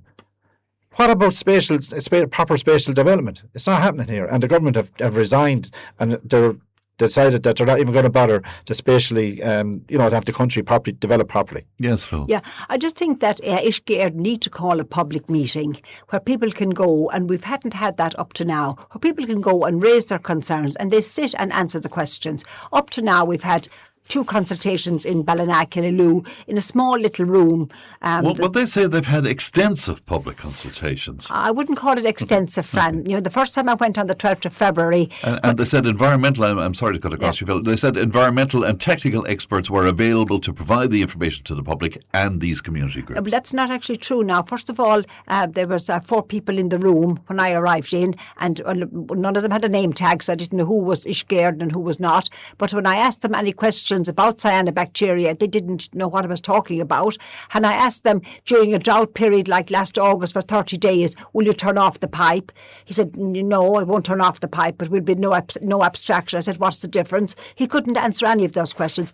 And the second time when I turned up a month later, he was obviously following my Facebook page or blah, blah, blah. So, he wasn't, absolutely, I'm an elected representative, elected councillor, and there was any question I asked, he'd say, his answer was to me, sure, you know the answer to that yourself. So I really said, hold on a minute, I didn't drive over here. I wanted answers about the pumping, etc., and of course the ecology and the science, but I couldn't get them. All right. We'll leave it there. If people want to find out more about this, I'm sure a lot of people out there that, they're not sure about the science, but if they want to find out more, how would they go about that, do you think, Phyll? Well, I think, they can contact the Shannon Protection Alliance, or they can contact me, they can join the group. But the Shannon Protection Alliance is a very good group from UL with Seamie and Elaine Doyle and lots of experts there, engineers, scientists. I think that's the group to be in. We have 1,500 anglers on board with us. We've grown from about 4 to 15 or 1,600 over the last. We need expertise out there. We need people to help us in this. We will be putting a case to Europe if we have to. But what I would say about the whole thing is that Ishgaren, the TDs, when we went up to lobby them in the Dáil, told us we can't even get Ishgaren to answer our questions. That's what we've made with Ishgaren. I must leave it there. Yeah, I think too, Fran, just one last one. I think the ESB need also to be, they're a bit culpable in all of this because they will also be given the abstraction licence, and they need to look at their figures from 1932 to 2014 of the flow rates that let down Partine Weir. So lessons learned or not? Absolutely, that's exactly it. All right, Phyll. Tipp FM's Tipp Today. With Slattery's Garage, Puck On. Main Peugeot dealers in the Premier County. And now stocking the full range of the luxury French car brand DS Automobiles. Book your test drive today with Slattery's Garage, Puck On. See slatterysgarage.ie. Tipp Today, in association with Slattery's of Puckon, your main Peugeot dealer for over 50 years in the Premier County. slatterysgarage.ie.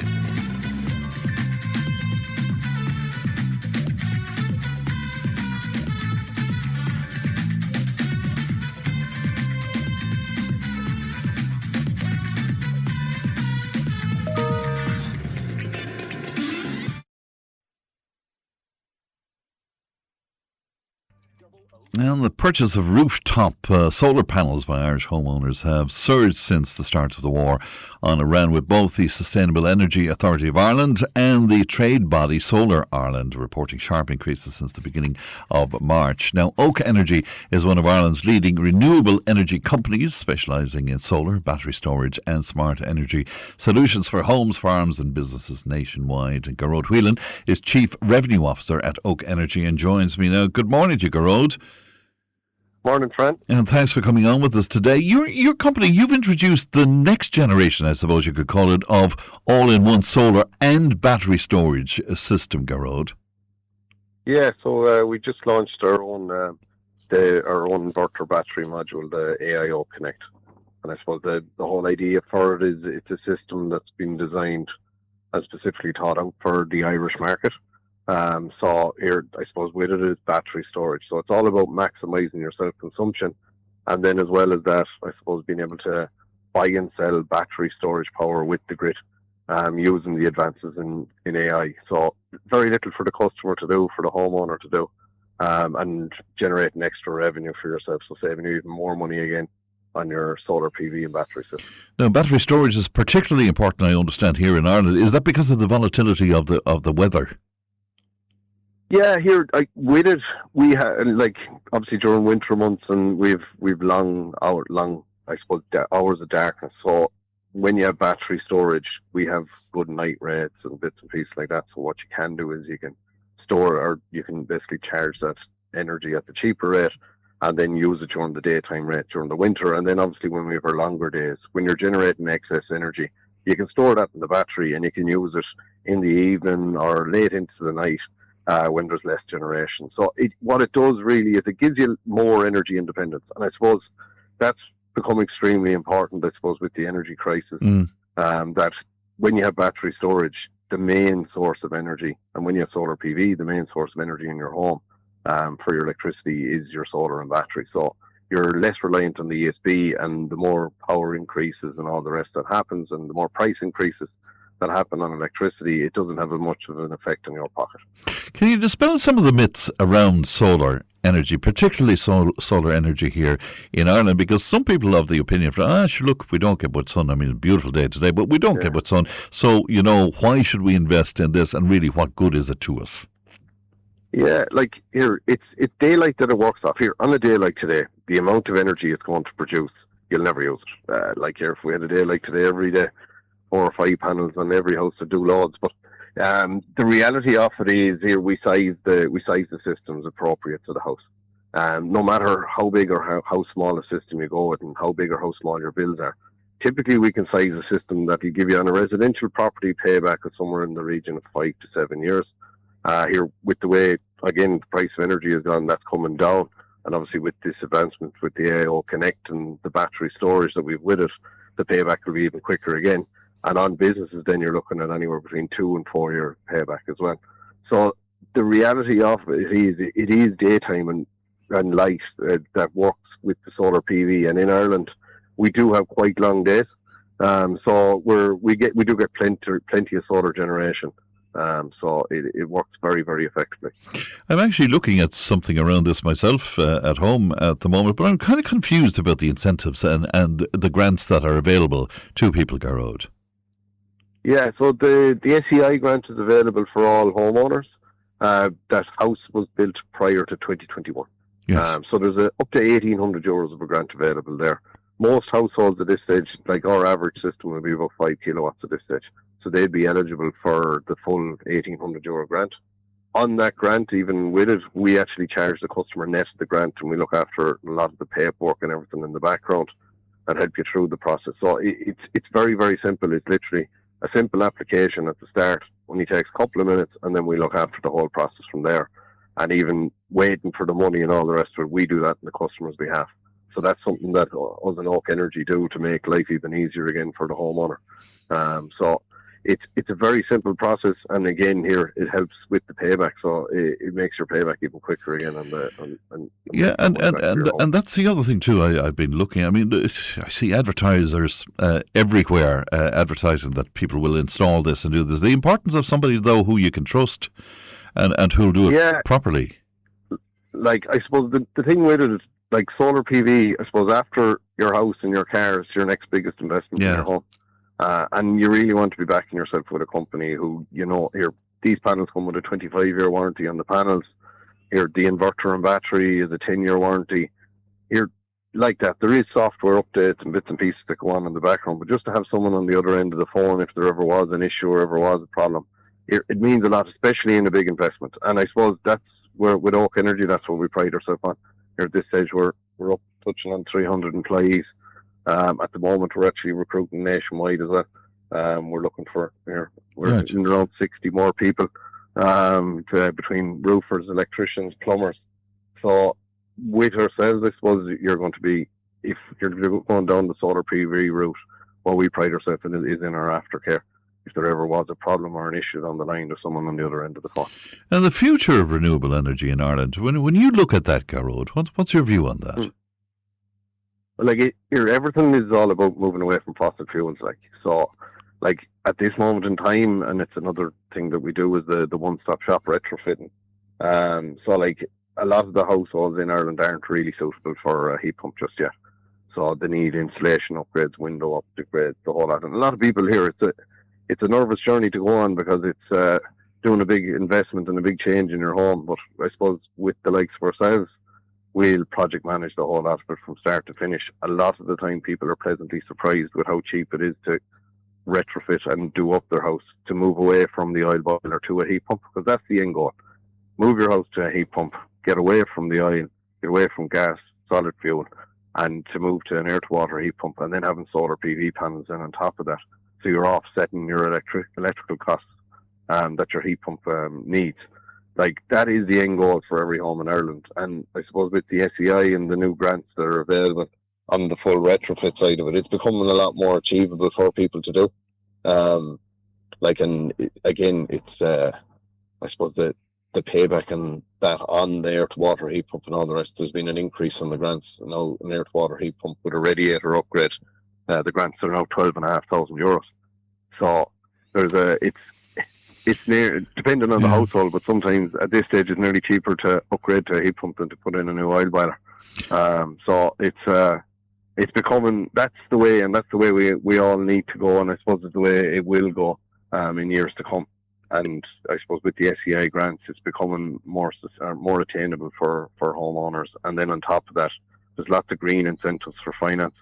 So like we have finance offerings that we do ourselves on the solar side of it, and then for full retrofit, you have the SPCI loans, typically from the likes of your credit unions and pillar banks, and it might low interest rates. It might seem like a foolish question, but what happens in terms of a power outage, Garrod, for example? I mean, because you have the battery storage, are you sorted? I wouldn't say sorted, but you can be sorted. So with the AO that we brought out, there is a rapid switching basically built into it, where in the event, now again, it's subject to a site survey and seeing what kind of wiring's in the house currently, but potentially we can put on priority loads that'll run off the battery. So when I mean priority loads is you might have a light circuit, a socket circuit, and maybe if you have a boiler or whatever, something, you might have the heating circuit running off it. So that in the event of a blackout, you'll be able to charge your phone. You might have the internet, the couple of lights on, and the heating going. So like that can be done. Again, there's a bit more work involved in it, but that option, it is available and it is there. Right, it can be done. If people want to find out more about what Oak does and what's available to them, how can they do?